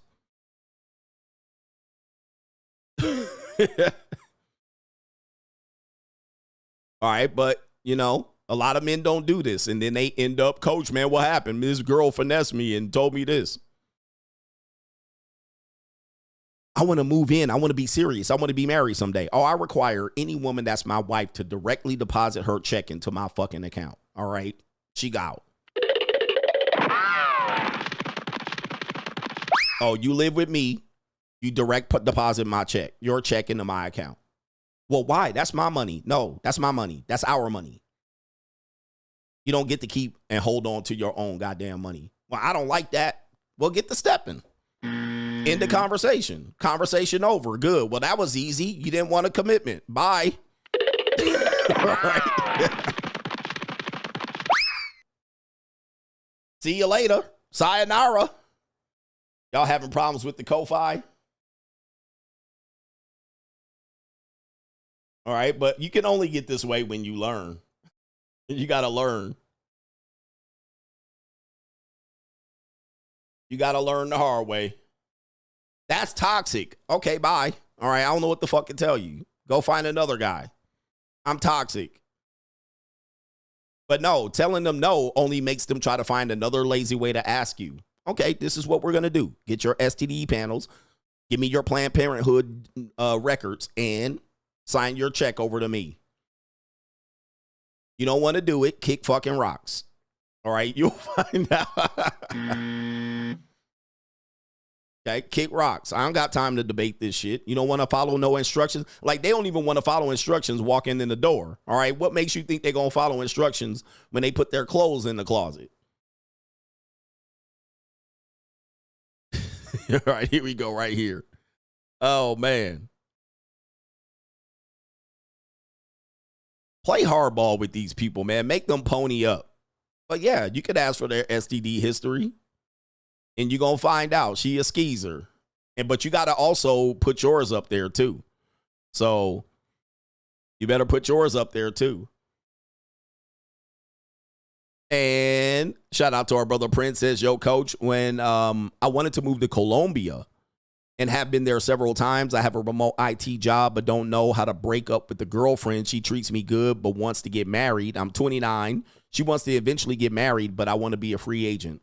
My advice to you is to cut it now. Do not progress any further, because if you do, you cannot get out. Marriage is easy to get in. It's not easy to get out. So if you already are experiencing, you don't want to get married, leave now. And do it for the best of her, for her benefit. Hey, I don't even want to waste your time. All right. It ain't going to be me. I'm going to have a lot of hoes. All right. Start talking like this and make sure she's disgusted by you. I'm going to have unprotected sex with a lot of prostitutes in Colombia. Don't try to let her off easy. All right. You got to tell her, I might come back with some Colombian herpes. All right. So if you're okay with, and no, I'm not wearing a condom with you, bitch. All right. I'm going raw with you too. Start doing some wild shit like that. Until she starts saying, I'm going to tell your mother. Tell her. All right. I don't care. All right. Now, that don't mean you're going to do it, but you're going to let her know. Every time I get on the plane to go to Medellin, I'm going raw dog on Venezuelan chicks, okay? And I'm coming back and I'm putting it in your mouth, all right? Are you good with that? Okay, let's get married then. Most of the time, she's going to skedaddle. But that's how I'm going to live my life, all right? So if you ain't down, bitch, go kick rocks. Go find another sucker. You got to be hardcore in telling them because that's the only way they understand it, all right? Be wild with it. Don't be like, I just want to be single and free. They don't understand that. You got to tell them some extreme shit so they can feel it. Like, oh, do I want Colombian herpes? I don't, all right? She don't want Colombian herpes. Let her down hard. Make it a thud. Make her run from you like, this guy's disgusting. Yes, I am. Shout out to Stressed in the Midwest. Hey, coach, met a girl on a dating app in the recent past, had unprotected sex on the first meeting. 2 weeks after, she said she just found out she has herpes. She didn't just find out. Yeah, soon after I had symptoms, I eventually snuck through her phone and come to find out she had it for 7 years. Yes, indeed. So there's an example right there. You're not going to find out. So, and she knew she had it. By the way, if you could press charges, you can press charges on her. But yep, she had it. He says 304s be lying. She knew she had it. And the guys, a lot of guys out here dicking girls down and know they got it. Like, it's bad out here. It's bad. It is bad news, man. So people are not caring about your health and safety. And they were mad that you wouldn't stay 6 feet away from them during COVID. And yes, I'm bringing up COVID. All right, don't hide now. You still bringing it up? Yes, I am, you jackass. I'm still bringing it up. And I'm going to bring it up till I die because you acted a fool. All right. But yes, you got to be careful out here, man. Don't trust what people got out here. If you really want to know, tell them to give you the result. If you don't know, you just rolling the dice. Rolling the dice. Anyway, moving on here. Shout out to the supporters. We got this video out here. Let's jump ahead. All right, because I got 2 more videos that I want to play. We're going to shout out to this brother out here. His name is Illuminated D. Uh-oh. Right, the Illuminated D. All right, but there's his channel here. Illuminated D. You can see how is Illuminated D? You can see how it's spelled. It's got numbers in it to substitute for letters. All right, Illuminated D, 3.45 subscribers. He says 19 years of marriage down the drain. Remember, I told you earlier, for the people that are chiming in, I don't give you hope. No false hope. We tell you reality. We tell you trade-offs. We tell you the real on this show. Men don't need hope. You motherfuckers need a reality check. So we're going to give you a reality check right here. He's going to talk about a man that found out 19 years of marriage down the drain. Here we go. Good evening, YouTube family. Today is Tuesday, January 7th, 2025. It's your man, Big D, and I'm back with another one. I would like to thank all of you good people that continue to show support and rock out with my son and I. We greatly appreciate it. Thank you. Family, you know, it seems that every day that I approach life, I am always looking to find something to give me hope in the human species. And it seems that the more things change, the more they stay the same. Yep. And although when I approach life with a positive outlook in hopes that I could find something to give me the belief that as human beings, we can be saved and we can be salvaged. But it seems that no matter how far I look, no matter how far I go, I can never find someone that can say, hey, listen, life is working out for me. Shout out to this guy.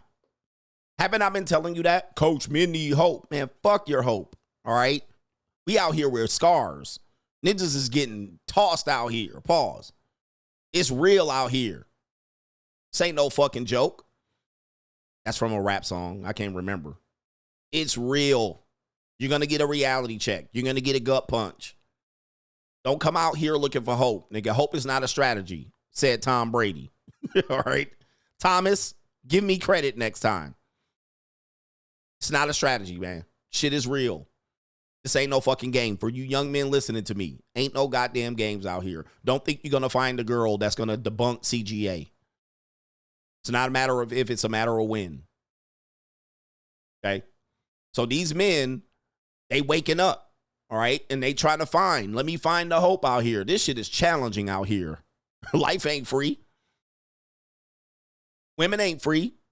It's real out here. So shout out to this guy. I love this, the way he started off, because that is the truth. This ain't Hafiz, motherfucker. Hafiz fighting a losing battle, and he's still out here trying to fight a losing battle. Hafiz is cooked. All right, let's tell him the real. Ain't no hope out here. All right, here we go. Let me tell you what I mean by that. So today I had to run some errands, and I had to take my computer to a local computer shop to do some upgrades on it. And I've been knowing the owner of the shop for a number of years. Real cool dude, nice guy. And I hadn't seen him in a while. So naturally, the customary thing to do is, hey, man, how you been? How the family been? This man told me, man, everything's going great, D.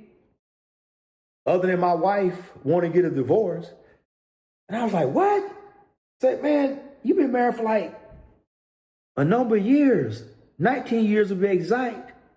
And don't y'all got like 3 kids? And with all of that, she still want to get a divorce. So, you know, me understanding that there are 3 sides to a story. There's his side, there's her side, and somewhere in the middle lies the truth. So I sat back and I listened, because it was clear that this man wanted to vent a little bit, because oftentimes, here we go. Men don't have support groups. We don't have facts, girlfriends, guy friends facts that we can talk to. Men oftentimes struggle in silence. Love it. He's telling the truth. And I don't know if he's a red pill guy. I have no idea. I don't think he is. But this video is going good for his algorithm right now. The algorithm's rewarding him because people are seeing this like, oh, no. Okay. So what's happening is it's a wake-up call. And people are going, man, men don't have a space. Well, this is our space. It's been invaded. It's been co-opted. It's been motherfucking cherry-picked and degraded. So now you say red pill, it's a redheaded stepchild. But they forget there's men out here working through some shit. This is the only space we have to be able to say what we want to say and share our side of the story. Even when we do, people are like, well, what about when men do? They don't want to let men have this space. They don't want to let men have this space. So men can't have a space where we can get our shit off. So then we suffer in silence. Men crash out. Men try to find ways. Men actually go back in with bad advice. Just find another girl and make it work. Bad advice. You are going to get fucked over again. All right. A couple more minutes of this video. You can watch the rest of it over there. And we understand that for us to go file for a divorce, when a man files for a divorce, that means that life with his wife is so terrible that is unbearable. The Bible says it's better to sleep on the roof than to be in a house with an unruly woman. So we often find that men have no one to talk to. So I wanted to be this man's ear. I wanted to lend him an ear to let him vent. And in listening to this good dude, he says that, you know, I asked myself, well, what is it what's the reason that she giving? Well, one was, oh, well, you don't make me feel pretty.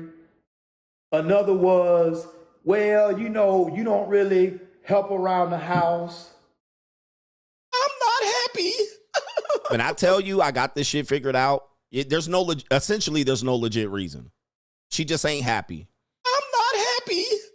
All right, she doesn't have a reason. She wants to go back out in these streets. In these streets. She's cashing in. She's going to start a husband, from start a husband to next husband. She want to go get fucked and fornicated. She want to catch herpes. All right, that's where she at. The streets are calling. From the street she came from, to the street she returns. All right, that's what's happening out here. Now, when I tell you this, you say, Coach, man, that ain't always going to happen. Okay? I'm going to the streets. All right, story. but when it happens, it happens. All right, you shit out of luck. 19 years down the drain. Another bull in the ring. Some work husband in her ear. All right, that's what's happening. Another was, we don't go on vacation. There you go. So, but here's the thing, though. This man has built a successful business in a part of my town that is very affluent. And he's not just built the business. His business is, he founded the business, he nurtured the business, and he has grown the business, and the business is thriving. Yep. Right at the top. Cashing out at the top. So the fact that he don't do anything around the house, well, what does that mean? Laundry, cook, clean, cut the grass. Well, that wasn't the case because realistically, he taking care, the bills, he taking care of all the things that a man needs to do as part of his requirement of being a real man and a husband. Yeah, but that don't count no more. You guys got to realize they've already said that doesn't count anymore. That's what you're supposed to do. And then you're supposed to equally share around the house. All right, because she has a job too. I have a job too. I'm like, bitch, your job ain't paying all the bills. All right, and then even our financial arrangement, I'm still paying more than you. Like, they have established that doesn't count anymore. For you guys to realize, the modern marriage has established that you are supposed to do that. That shouldn't count against you not washing dishes and folding socks. This is where they've taken it. Good luck out there. Yeah, your partner's in this. You paying the bills and you work in the business and you supposed to do that. That don't mean you don't have to get to take care of the kids and take the kids to school and fold socks and fold sheets and shit. Right? So just understand, a lot of people, especially men his age, haven't caught up yet. So they're like, what? He's did what a man's supposed to do. Today's women do not count that as the only thing anymore. Right? They're like, you supposed to take care of the baby too. You supposed to take the kid, and you supposed to wake up and titty feed the kid too. You supposed to fold socks. Now, I'm not saying, I'm just telling you, this is where it's gone. And this is what you're up against. This no longer counts as sufficient enough in modern relationships. And not only that, he still has to make sure that his business is running. Because you got to understand, when you have a business, if your business is not doing well, you don't eat. And if you don't eat, the bills don't get paid. And if the bills don't get paid, people sending letters to your house saying that if you don't pay the bill, we're going to foreclose on your house. If you don't pay your light bill, we're going to shut your lights off. If you don't pay your water bill, we're going to shut your water off. So unlike his wife, who has a job. So she works too. That she works. Yep. And, she works in the medical field, so I'm not going to go too much into it. But she made good money. Okay, so that shows. Once they start making good money, even though she was probably unable to survive on her own, she's not going to look at your job and your business as, oh, he's doing what a man should do. Because she's going to say, well, I work and I make good money too. That means you cook, I cook. You fold socks, I fold socks. That's how they're coming in. This is why they call it a partnership. So you can no longer rest on, as a man, oh, I'm paying the bills. All right, that's not going to be enough. But even with that, still not enough for her. So as I went on to listen, I also discovered that when this woman is off, his wife, instead of her spending time with her husband she in the streets and their children, she out running the streets with her single girlfriends. In these streets. All right, you see where this is going. I'm going to stop this video here. You see where this is going. All right, but this is where you guys will well, my girl different. And We're just telling you, man, things change. The marriage wheel is undefeated. The marriage wheel is undefeated because you guys have to fight programming. All right. You don't have to fight CGA. Most people, even when they're married, they're miserable. They don't know, they don't have a way out. And then it eventually leads here. So there go the streets. She out here in these streets. She out here getting dick pics sent, and she out here with dudes putting a little bit in her ear. Where's that wife from earlier that was getting tossed by that black guy? All right. The streets are too yummy right now. So she being led to the streets. She's like, I can't come back to this man. And he's getting older. He's probably aging, and he's lazy, lethargic, predictable, not spontaneous. He's not fun anymore. Bye-bye. Cash out. Cash out. All right. You can go watch the rest of the video on this channel because I'm closing in on where I want to end this stream. But I'm going to go for Dr. John Deloney right here. All right. And Dr. John Deloney normally gives me a copyright notification. But this is Dr. John Deloney right here. I don't like being around my wife. This is a man. This is a man talking about his reality in his marriage. We're going to share this here, and we're going to see how Dr. John Deloney reacts to it. All right, so here we go. Prayer app. My knee-jerk reflex, even if there's like, oh, I can tell my wife's been in this room. I'm just like, ugh, my wife's been here. Like, and I hate that about myself. Why don't you like her? What's up, Tyler? So my question is, my wife and I, we've been married for 18 years. We've got 4 amazing kiddos, and so apologies on that. 18 years. Another one. It's not a matter of if, it's a matter of when. It's not a matter of if, it's a matter of when. It's an evil world we live in. 18 years, 4 kids. This is when men are off on that island. It's not the first 2 years. Let me say this again. It is not the first 2 years. It is not the first 6 months of a relationship. It's not the first 3 years. It's always years in, 7 years, 10 years, 12 years, 15, 19. This is where men go, well, I met this girl and we've been good for 6 months and I haven't seen nothing. Man, young guy, grasshopper. 6 months is nothing, guys. 6 months is nothing. That's nothing. Even when you're young, you're like, but I was with her with 2 years and it's great. 2 years is nothing. Remember, marriage is to death do us part. Marriage is for life. The shit ain't going to turn left to really about 5-6 years. All right. And then even then it lasts a little bit longer. You might not even know it's left. You might not even know. It's not until she starts going on vacation with the girls, going on these streets and being tempted, and she'll have a dating app. She'll be on Instagram, TikTok, and all of a sudden you won't even know. And then blindside. All right. Young grasshoppers, please understand this message is important because you're going to have invested by this time. You've started your business is going well. You're at the peak of your job, and all of a sudden she's going to come in with the bullshit. I'm not happy. All right. And you're like, what happened? We got 3 kids. Investment stage is fulfilled. Bait and switch time now. But I want something different. I want to go back to work. I want to focus on my career. I want to not work no more. Okay. I want to be in the streets. I want to go have party. I'll miss my younger years. That's where the trap is. It's not right up front. If it was up front, every man would clearly know. All right. It would be obvious. Everybody would see it and be like, these bitches bugging out after 6 months. It's not. It's usually years in after the investment stage. Both of these stories have validated this point. How would you like to be after 19 years, both of these men realizing, damn. Okay. What's up, Tyler? So my question is, my wife and I, we've been married for 18 years. We've got 4 amazing kiddos, and I love her very much. I want to take good care of her and want the best for her. But in the past 7 years, I really lost that loving feeling to the point where I don't really enjoy spending time with her. I'm not comfortable in a room with her, especially alone. In big groups, it's not such a big deal, but and it's gotten kind of to the point where it's kind of my knee-jerk reflex.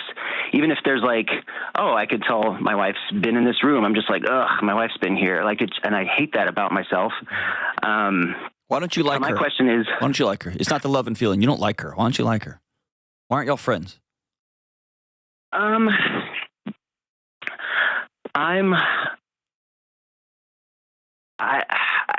You just got to be honest. You got to be honest. You're already in it now. You got to be honest. Why aren't you friends? Yeah. I don't like the way she treats me. All right. So here's what do I say? In order to survive marriage, you got to be a lot of beta. You got to be a lot of beta. It's hard to alpha your way through the modern marriage. Okay. Not saying it's impossible. It's hard to alpha your way into a modern marriage. Eventually, it's going to just sound like and look like abuse. And she's going to jump. All right. She's going to get stressed and anxious, and she's going to jump and blame you for being abusive. You're abusive. All right. So if you stand your ground, no. So in order to survive marriage, you got to be a lot beta, and you won't even recognize yourself. You won't even recognize yourself. You don't realize you sound like a motherfucking pipsqueak, and you lost your balls, your ball sack. Okay. You ain't getting no pussy. You hate this bitch, but you can't do nothing about it. For the guy that asks, what should I do? Should I go to Colombia and be free, or should I marry? Bruh. You got to simp out, because everybody at your church is going to tell you to simp out. Everybody at your work is going to tell you to simp out. The lawyer you go see about your divorce is going to tell you to simp out. Your marriage counselor going to tell you to simp out. So you got to be a lot of beta to survive marriages. Lots of beta. You can't pull that alpha shit for very long. All right. If you do, plan on getting divorced. That's what you do. I tried to be like, I said, fuck it. I ain't doing for this shit no more. Divorce. I don't like. Tell me about that. She's gotten a lot better. Hold on, stop hedging. Stop hedging. Just tell me the truth. She's not nice to me. She calls me names. She is full of insults. There you go. Imagine. And I think it betrays how she really feels about me. Of course. Like she regrets marrying you.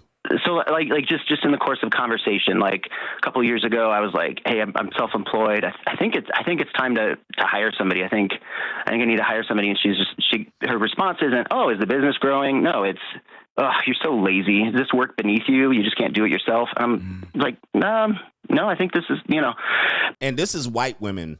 This is white women. I guarantee you she's white.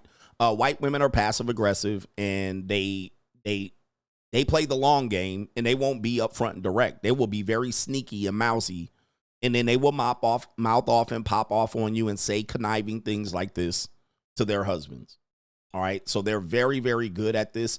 And then they will frame it as, I'm not saying anything. I wasn't. And then when you snap out on them, then they're like, you're making me anxious and depressed. All right. So I'm like, you bonked my head and you hurt my finger. All right. So be careful with them. White women are passive aggressive, and they'll sneak attack you with conniving comments. Like they'll dig and tell you shit like this.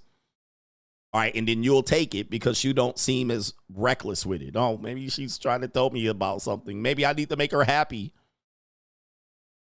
But it just cuts me really deeply that's how she sees me. And if I really felt like I was a lazy person, I'd be like, oh, that's a fair assessment. But I just feel like my wife should be able to tell me that in a way that's loving and encouraging and not scathing like that. Yeah, there you go. The thing that is the defining characteristics of marriages that make it are, at the end of the day, they're friends. Oh, boy. And what I would tell you is right now, and I'm just going to, can I just have your permission just to be pretty blunt? Is that cool? Please. I mean, if you must. Okay. Your wife's like not a good friend. How long has this been going on? Oh, okay. Here we go. Oh, we have a long history. There you go. A long history. See, look. I'm trying to help you guys understand. Men get to a breaking point. You have to understand, when people get divorced, that shit was over years ago. But what happens is you're trying to make it work, and you're trying to do a balancing act. You're trying to fix it. You're trying to get counseling. You're trying to work through it. And you go in pussyless for 6 months, a year. You getting browbeat. She just disrespecting you. She don't even talk, giving you the silent treatment. And men will put up with this for years. Don't tell nobody. Don't tell nobody. All of a sudden, then they like, I'm getting a divorce. You're like, oh, what happened? What did you do? What did she do? And then when you try to explain what it is, it don't even sound like legit. You expected, you beat her up. She beat you up. She killed your dog. She sliced off your salami. She cheated on you. And it's never that. It's death by 1,000 cuts. And people put up with this for years. They put up with it for 2 years, 3 years, and the shit ain't going nowhere. And the man never tells his mother, his father, his friends. He just suffering in silence. Meanwhile, soon as the divorce happens, she starts playing the victim. He didn't fold clothes and laundry and socks. He was abusive.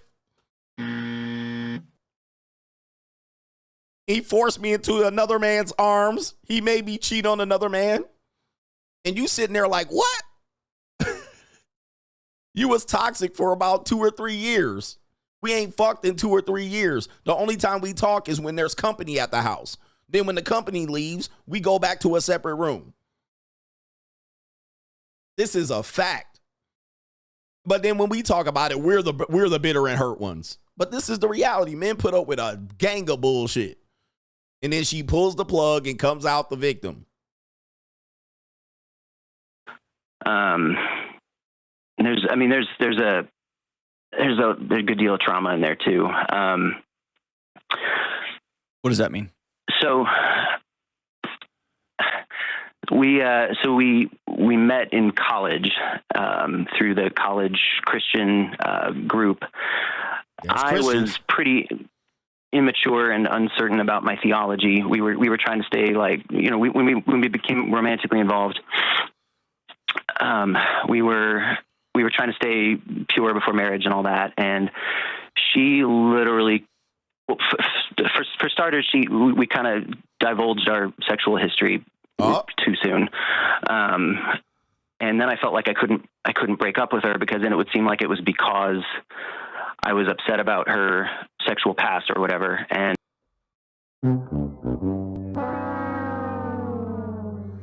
so she was a Christian skeezer. All right. Trying. We were just talking about this. He thought he had a nice Christian girl in college. He wanted to wait till marriage and found out she was a fucking whore. Not a surprise. Trying. She was a skeezer. He was like, what, mule? And she started talking about the orgies and trains and the football players she let smash. All right. Trying. She was in these fucking streets. Not a surprise. And then in these streets, he got sexually intimidated. He got intimidated by it. She started talking about all the niggas that she let hit at Florida State. And he started going, oh, wow. What do I tell you about your future wives? They're going to tell you they've been sugar babies. They've been selling pussy. They've been on OnlyFans. They were Instagram 304. They had a high body count. And then you going to still marry the bitch. Well, I guess. And then find out it ain't going to work. And that's you. Right there. Trying. So we're going to hold off the marriage. You thought you was marrying a virgin. Ain't no virgins out here. Ain't no virgin out here. There's whores out here. Trying. A number of whores. Shout out to the whores.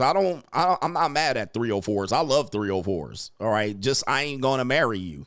All right. You ain't getting married, bitch. Trying. All right. You going to be a 304 forever in my book. All right. So.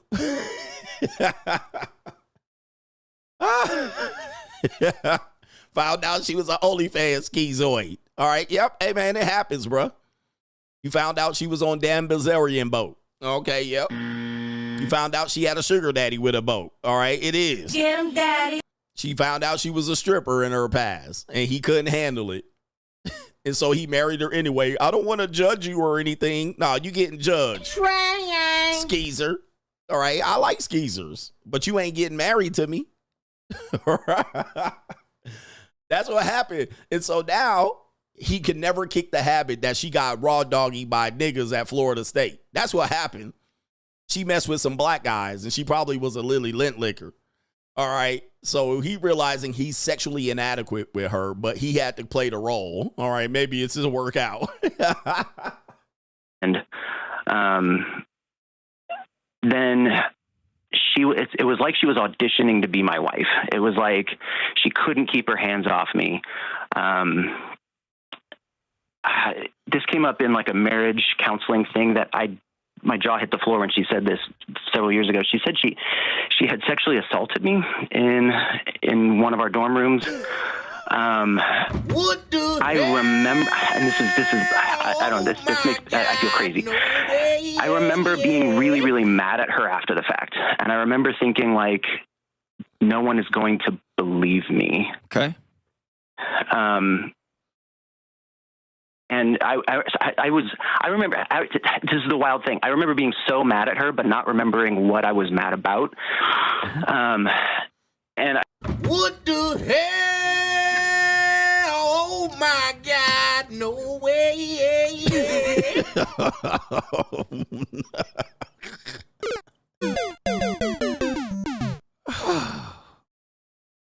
Okay, with all sincerity, women, there's some women in here. Shout out to you for sticking in with my commentary on a daily basis. But you weak ass men are cooked. I told you about you weak ass, simp ass, Larry ass, Mitch ass ninjas. I told you about these bitches. I told you about these Mitches. These Mitches ain't gonna never learn.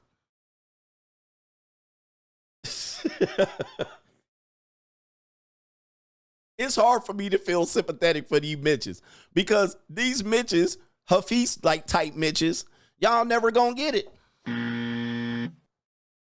Y'all never gonna get it, bruh. You've been sexually assaulted by your girlfriend in college, man. And you married her. Yeah, you're going to have a hard time explaining these 18 years, bruh. These 18 years, you're going to have to explain these 18 years.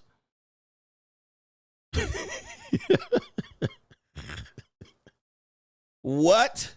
All right, man, I got a couple more minutes. That's you.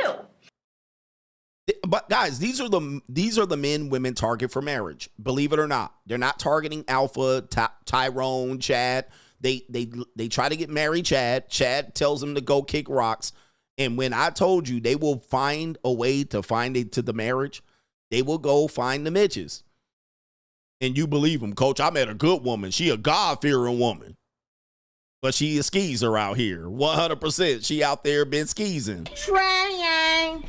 Unreal, bruh. Like, this is getting worse.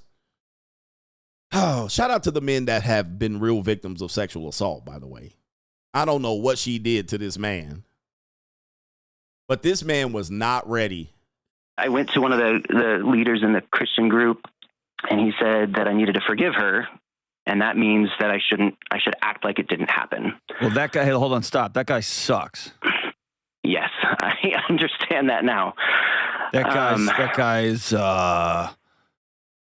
So for people listening who don't have a faith background, what we're talking about here is somebody who established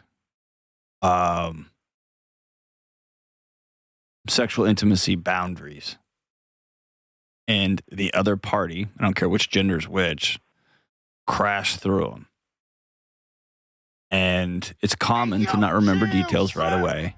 It's common to have overwhelming sensations of emotions, whether it's rage or anger. Sometimes it's laughter. Sometimes it's intense love. Come on now, dog. Which is the fight, flight, or fawn. I mean, your body responds how it responds. But then you went and sat with a mentor and said, hey, this just happened. And they said, well, shake it off, dude. And I'm sorry that happened to you. Yeah, another instance happened later, and I do remember that one. But in the aftermath of that, I remember I was so just furious, and I couldn't eat or sleep for several days. What was it? Were you mad at her, or were you mad that you'd had this? You didn't want to have sex with anybody until you got married. Were you mad that you thought God was going to strike you with a lightning bolt? Like, what were you? What was the rage that you said stop and she didn't? Yes. Okay. All right. I felt like I couldn't. I mean, obviously, I could have overpowered her and gotten out of that situation, but where would that have gotten me? You know, But I told myself, hey, this will be great. If we get married, it means that she's super into me and we're going to have all this wheels off sex, right? As I've heard it said. But then, moving ahead, we eventually get married and she became a completely different person as soon as we got married. Just fits of rage. She would just fly off the handle at nothing at all. And I'm like, hey, what's really bothering you? Oh, you put the pot in the wrong sink. What's the matter? Like, how could you like, and I'm like, that's not really the issue. Like, yes, it is. You're an idiot. And it just, okay. And that went on for about 3 years. And we went through 3 different marriage counselors who all kind of shrugged and said they didn't know what to do. Hey, yo, chill, son. Hey, yo. Now, this is important. This is why I say when you marry a woman that has more sexual experience with you, you're more likely to get this. Now, she's going to think the marriage is going great. Why? Because she got a sucker. And that's she'll jump on Al Gore's internet. Me and my husband love each other. We're great. But she got a sucker MC. She got a sucker MC. And you don't have as much relationship because she sucked your dick and she swallowed your kids one time. All right. Then Peg D'd you. And that's you. All right. All right. She pegged you, and now all of a sudden you're like, I'm going to get some bang out sex. And nope. And that's you. Now she got the wedding ring, and she said, it's a wrap. I don't even know how you got 4 kids. You better get DNA test on all those kids, bro. You better get a DNA test on all them kids. All right, but she was more sexually experienced with you. She slobbed on your knob one time. All right, you called it a sexual assault, but it is what it is. I'm not trying to say nothing about that. She swallowed your damn kids, and now you married her, thought you was going to get that, and she finessed you. And that's you.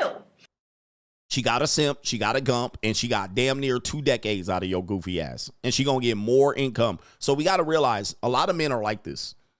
More men are like this than they are alpha, dominant, and I'm not going to let a bitch get on me, masculine frame. Most men aren't like that. That's only like 5-10% of men that are like that. And most of them ain't even married. Most of them divorced. Okay?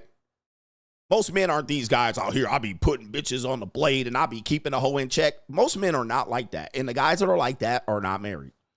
All right. Most of the guys that are married are beta male cucks and simps. All right? And you have to be to make an American marriage work. That's you guys. And that's you. She settled. She lowered her expectations. She found a gump. And that's you. Most of y'all are gumps. Most men are gumps. So when you see this happen, then you get tossed. Or you were alpha and you were like, let me just lighten up a little bit. And you lighten up and you get fucking slapped.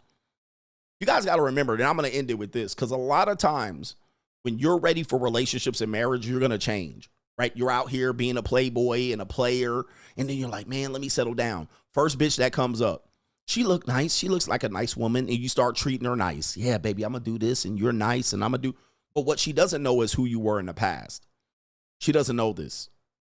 What she sees of you, because you know this, and you're like, I'm making a concession. I'm being nice. She doesn't know that you ain't a simp. She doesn't know you're not beta, because she only knows you as you presented yourself. She didn't see your Instagram. She didn't see that. She just sees you treating her nice. She's like, oh, he treats me nice, and he does this.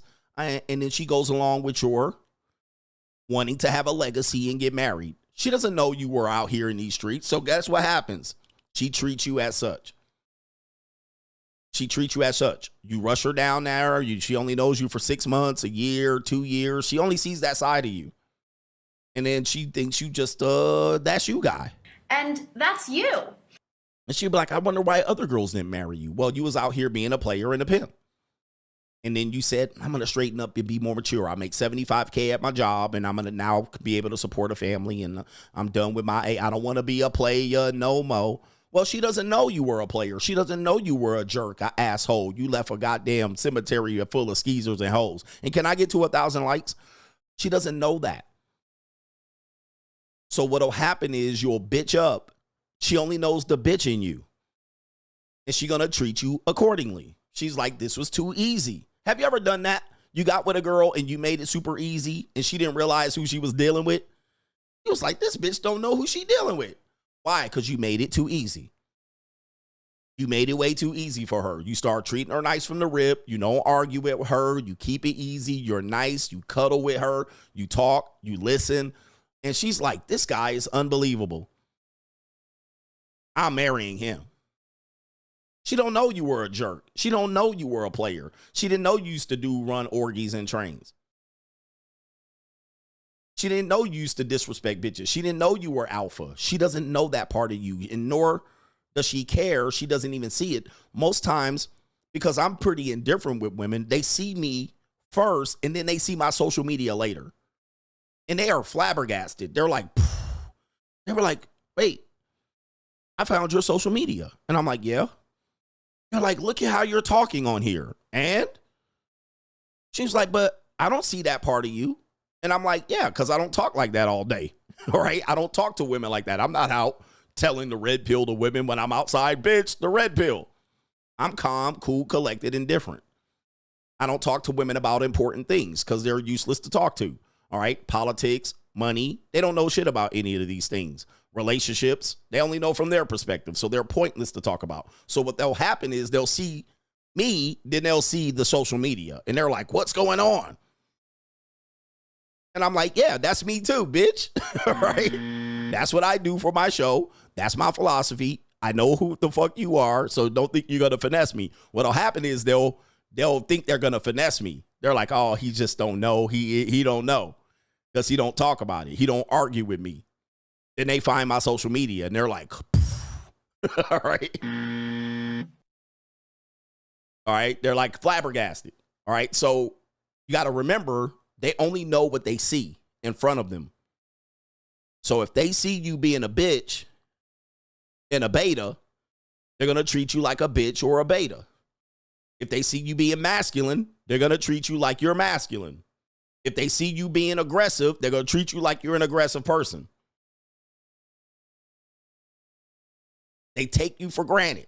So that's what happens. You a bitch, you a beta, you a Mitch. They take you for granted. They're like, good, this is easy. And then you give them an easy commitment.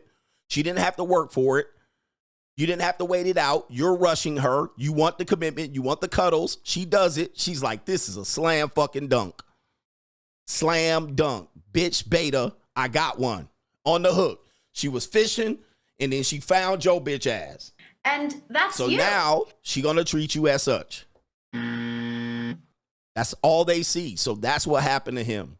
And that's what happens to a lot of guys. You just get to that point where you're like, I don't want to be a player no more. And then you go to be nice and a bitch. And then when you meet a girl, she gonna take advantage of that. She's like, I got me one. Got me one. Big, fat, wide mouth bass. All right. That's what she telling her friends. I got him eating out the palm of my hands. I got his bitch ass. I'll have him down the aisle in 6 months. He pays for my dinner. He don't ask for 50-50 on the check. He nice. He supportive. He cuddles. He fucks me nicely. Got him. Wide mouth bass. Motherfucking reel them in. All right. That's what she telling her friends. She's nice, saying he's super nice. I would never do anything. I'm glad I found him. He's wonderful. He's so different than the other guys. I'm so happy. She ain't saying that. She like, got his ass. All right, got him. Gotcha, bitch. Anyway. She like, I got a bitch.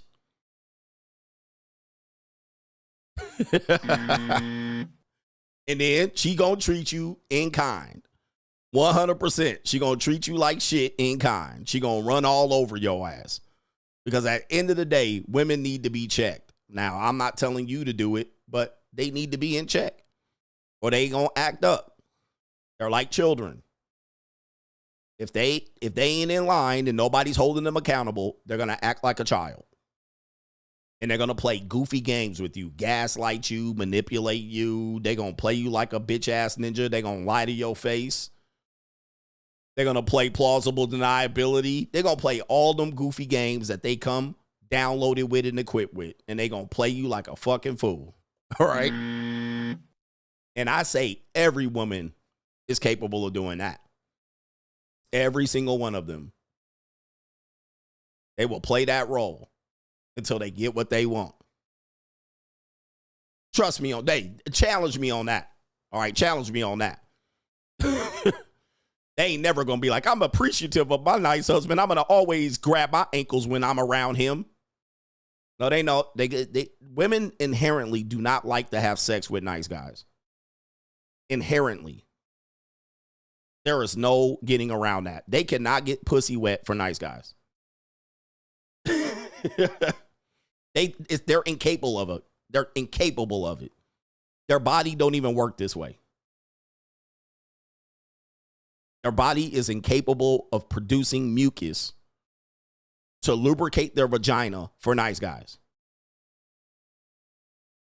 They can't do it. So if you're a nice guy, she got to artificially lubricate herself and work herself up to have sex with you. She got to think about it and shit and tell you to take her. Oh, if you take me to dinner and we go to the fucking picnic at the fucking lake, and maybe if you folded some socks, and maybe if you gave me some foreplay and licked on my titty a little bit, maybe if you put your head between my legs, maybe she'll get wet. You got to do all this shit. Right? She can't do it. She like, oh, okay. And you come over to her, she reading her book with her glasses like this, and she reading, you come over there, honey, you think you can touch my peen tonight? She's like, oh. Can we wait till Saturday? Yeah. Oh. Now, you really want this now? All right. She's going to be like, right here, she's going to be like, I haven't showered in 3 days and I smell like a bag of onions. Is any of this turning you off? Nothing? She gonna be like, it always hurts when we have sex. Why? She ain't lubricated. It's always gonna be uncomfortable. You ever heard of women say that? You know, when I'm with my husband, it always feels painful. It always feels painful. It ain't because you big. It's because she ain't got her vagina wet. It's always gonna feel hard when you rubbing a hot dog against sandpaper. It's always going to be discomfort. All right. She like, they cannot get vagina wet for a nice guy. Now they want a nice guy. That's like us. It's the same as us. I'm not saying we're any different. I mean,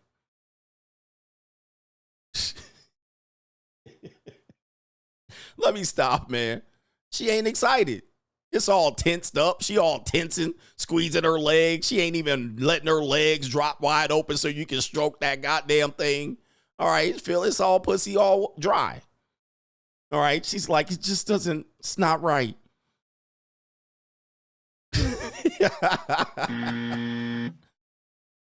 It's just painful when we have intimacy because your pussy is dry. That's why. You can't have it. You're not attracted to this guy. Now let a dude come over there that she likes. She gonna be wetter than the Niagara Falls. That she gonna be sliding. Friction just gonna be. You gonna be pounding that, hitting that bottom. You gonna be right to the bottom, just knocking it out like.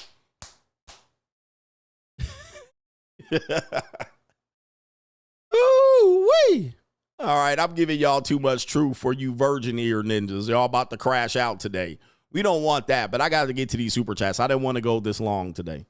That's what I said to her.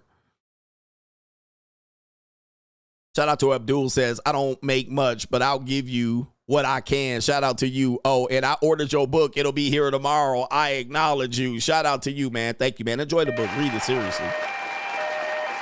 Read it. Apply. Shout out to you. Shout out to our brother. No government name says it's important to know how you can rise from nothing to something by hard work and being disciplined. I'm in Miami right now to lock down an apartment. I'm in Brickell right now. And let me tell you, JUCO is litty. Get out of debt and get your money up. All right, please. I got money. People like, that ain't a solution. Man, we ain't telling you about solutions. We're telling you about trade-offs here. Black man in the suburb, my best friend off himself because his wife. Damn, he offed himself because of his wife. He called me 6 months prior to discuss it, and he was down bad. Turns out his wife and his daughter moved out, and he suspected that she was cheating, and he still took her back. 6 months later, he took himself to the undertaker. This space, whether you like it or not, is important because men have a space to not feel like they're alone. Like when I tell a story, you can relate to it. You'll be like, damn, that happened to me. That's important for men because men will shame other men. It's not just the women. Men will shame other men. Your family, your friends, other husbands in your friendship group. Well, you ain't hitting it right. Well, you must not be giving her gifts and you must not be taking care of her. You must not be paying attention. They'll hit you with all that shit. These are the men in your group. And you're like trying to find help and you're like, okay, well, I don't know what to do. Well, you should just fuck her better, and they'll give you some ridiculous advice that is not helpful. They'll shame you. They'll be like, it's your fault. I ain't got these problems. I don't got problems like this. I don't know what you talk about. And they going through the same shit. They just can't be open about it. Man, my wife never tell me no shit like that. Like, hey, if I was you, I would never take no disrespect like that. And they getting disrespected at home. So they're not a place to go to. Neither is your father. You go to your father, he a bitch ass nigga to his wife. So that ain't gonna help. So men don't have a place to turn to. Then they come to the red pill and we're way too extreme. They see my show, I'm way too extreme for them. They're like, I can't listen to this. I can't listen to this. This guy's hateful, it's terrible. You suggested men come to my show and they can't do it. Yeah, or they'll ask, what did you do to her? What did you do to her to make her do this to you? They'll blame you. So you can't confide in the men. So you come to this space, and if you can accept it, you can deal with it. But this is way too toxic for even these simp-ass niggas. So they go to Dr. John Deloney. They're like, I can't go to Coach Greg Adams with this, man. All right? I got to go to Dr. John Deloney, and he can't help you because he a gump. D. May says, I worked as a traveling nurse, RN, during offseason and played pro basketball overseas. He says, after this travel contract with work over 60 hours a week, I'll have $75K stacked with no car payment. Keep your foot on these weak niggas' necks. He says, I love when you go hard on this, guys, man. Shout out to you. He says right here, it makes me stay locked in. All right. Men are hard-headed. Men need to be slapped upon the head to listen. Because they think I'm a rookie at this. Not me, coach. I ain't never heard shit like this. This is not me, man. I don't know what you dealing with. We ain't dealing with niggas like that. Get out. Then says, Coach, thank you for all the knowledge. I wish my pops would have sat me down and taught me this. Question. I have a YouTube channel, but I post reactions. Should I go live more or drop video by video? Drop video by video. Shout out to you. But a lot of us, we have to remember our fathers were silently suffering as well. And many of those men, the boomers and Gen Xers and beyond, were told to not talk about it, to not share your feelings. They were told to just shut up and take it. Steve Harvey type niggas. You got to remember, that's how your fathers came up. It's not really their fault. Some of your fathers came up to smack a hoe. Right? And he in jail right now. He grew up with that motherfucking Sean Connery. Bitch, get out of lines. And that's why you never seen your father. Kid Chameleon says, men have been socially engineered to be romantic marks. Women have been socially engineered to be opportunist parasites. Put them both together and you have marriage. Free agent lifestyle is the truth. Salute, coach, and that's a fact. Women will find a romantic mark, and if she's ready, she will use him. She'll be ready if she's ready. If she's not ready, she'll say, well, I just see you as a brother. I see you as a friend. Okay, but if she's ready, she's going to use him real fast.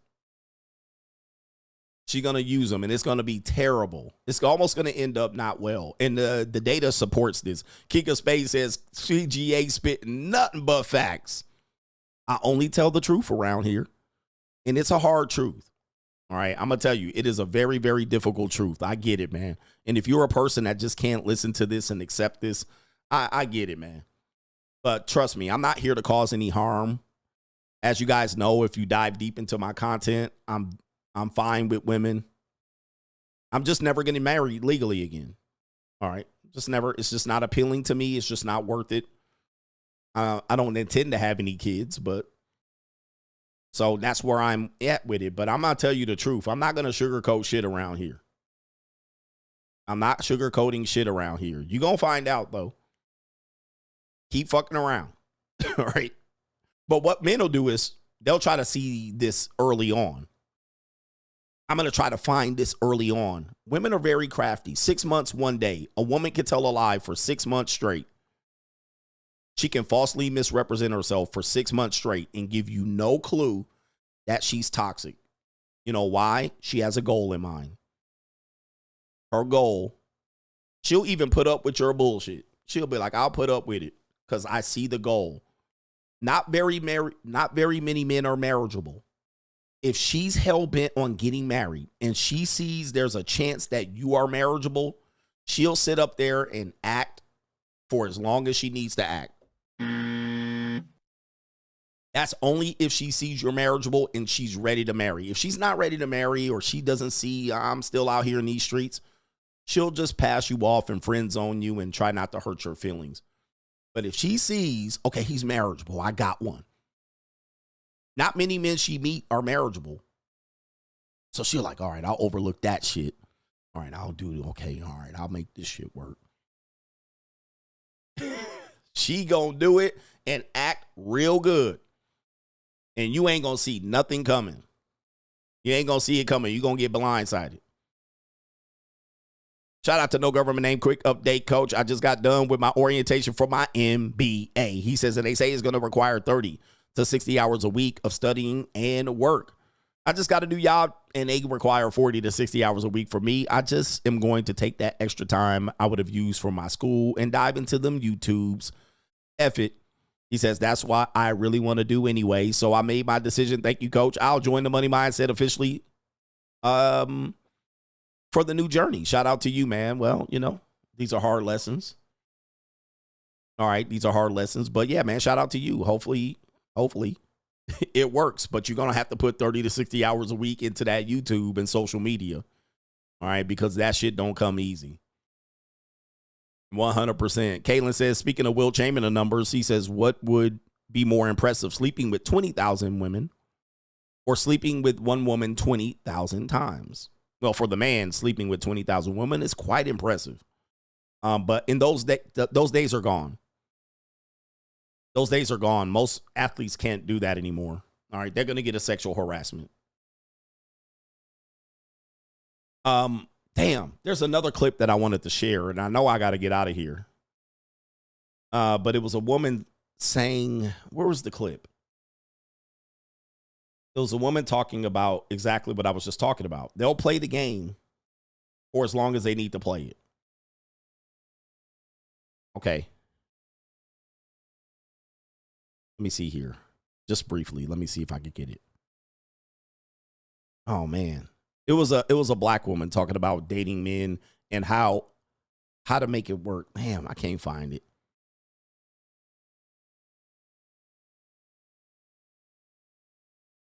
Oh, shit. I can't find the damn clip. My bad.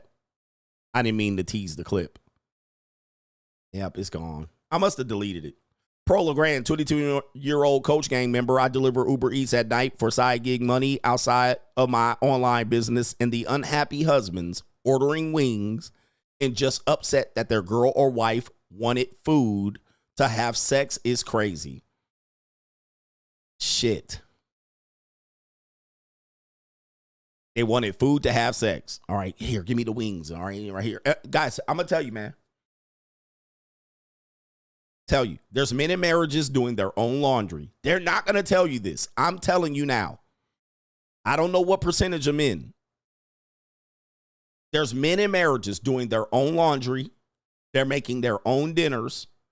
Sometimes if they're a father, they are cooking food for the kids, fucking chicken nuggets and hot dogs or whatever they are. And they're negotiating right now to have sex with their wife, and they're jumping through whatever hoop and hurdle they can at 7:30 to try to get some pussy by 9:30. Right now. And they're also paying bills. 50%, 60, 70, 80, sometimes 100%.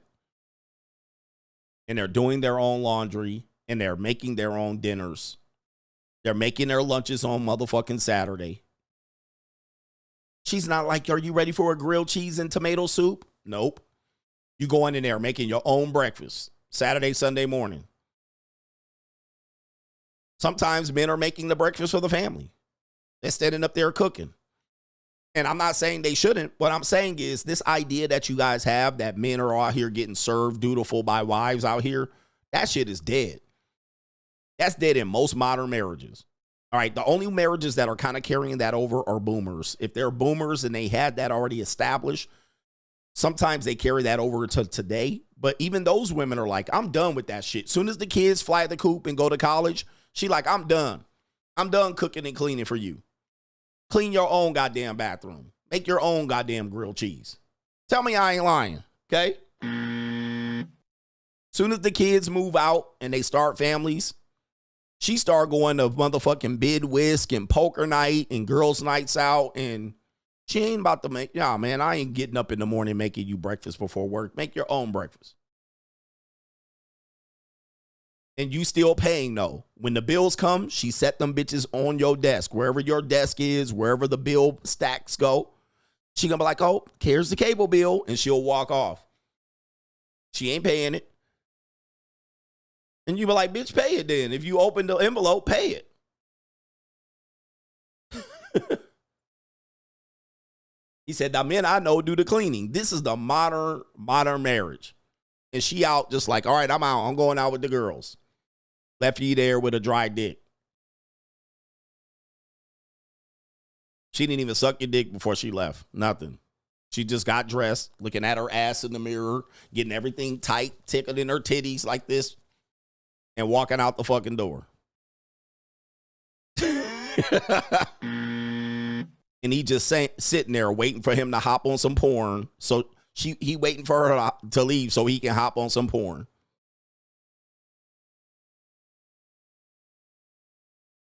Tell me I ain't lying, bruh. I mean, men ain't going to say this. I'm telling you absolute facts. And so at some point, you like, might as well be single. You can be like, I might as well be single. What the fuck is the purpose of this? And only the men that go, I'm out and be single, you're going to take that L. You're going to take the restock fee. And you're going to have to power through it, recover financially, and get your ass back out there. All right, I ain't even lying, bruh.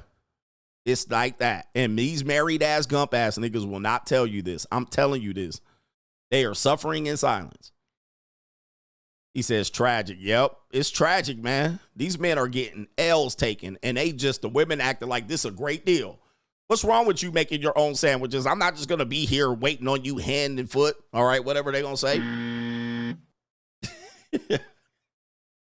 Hey, shout out to the Coach Gang. I'm out, brothers. I'll see you tomorrow, man. Too much live streaming for me today. Peace.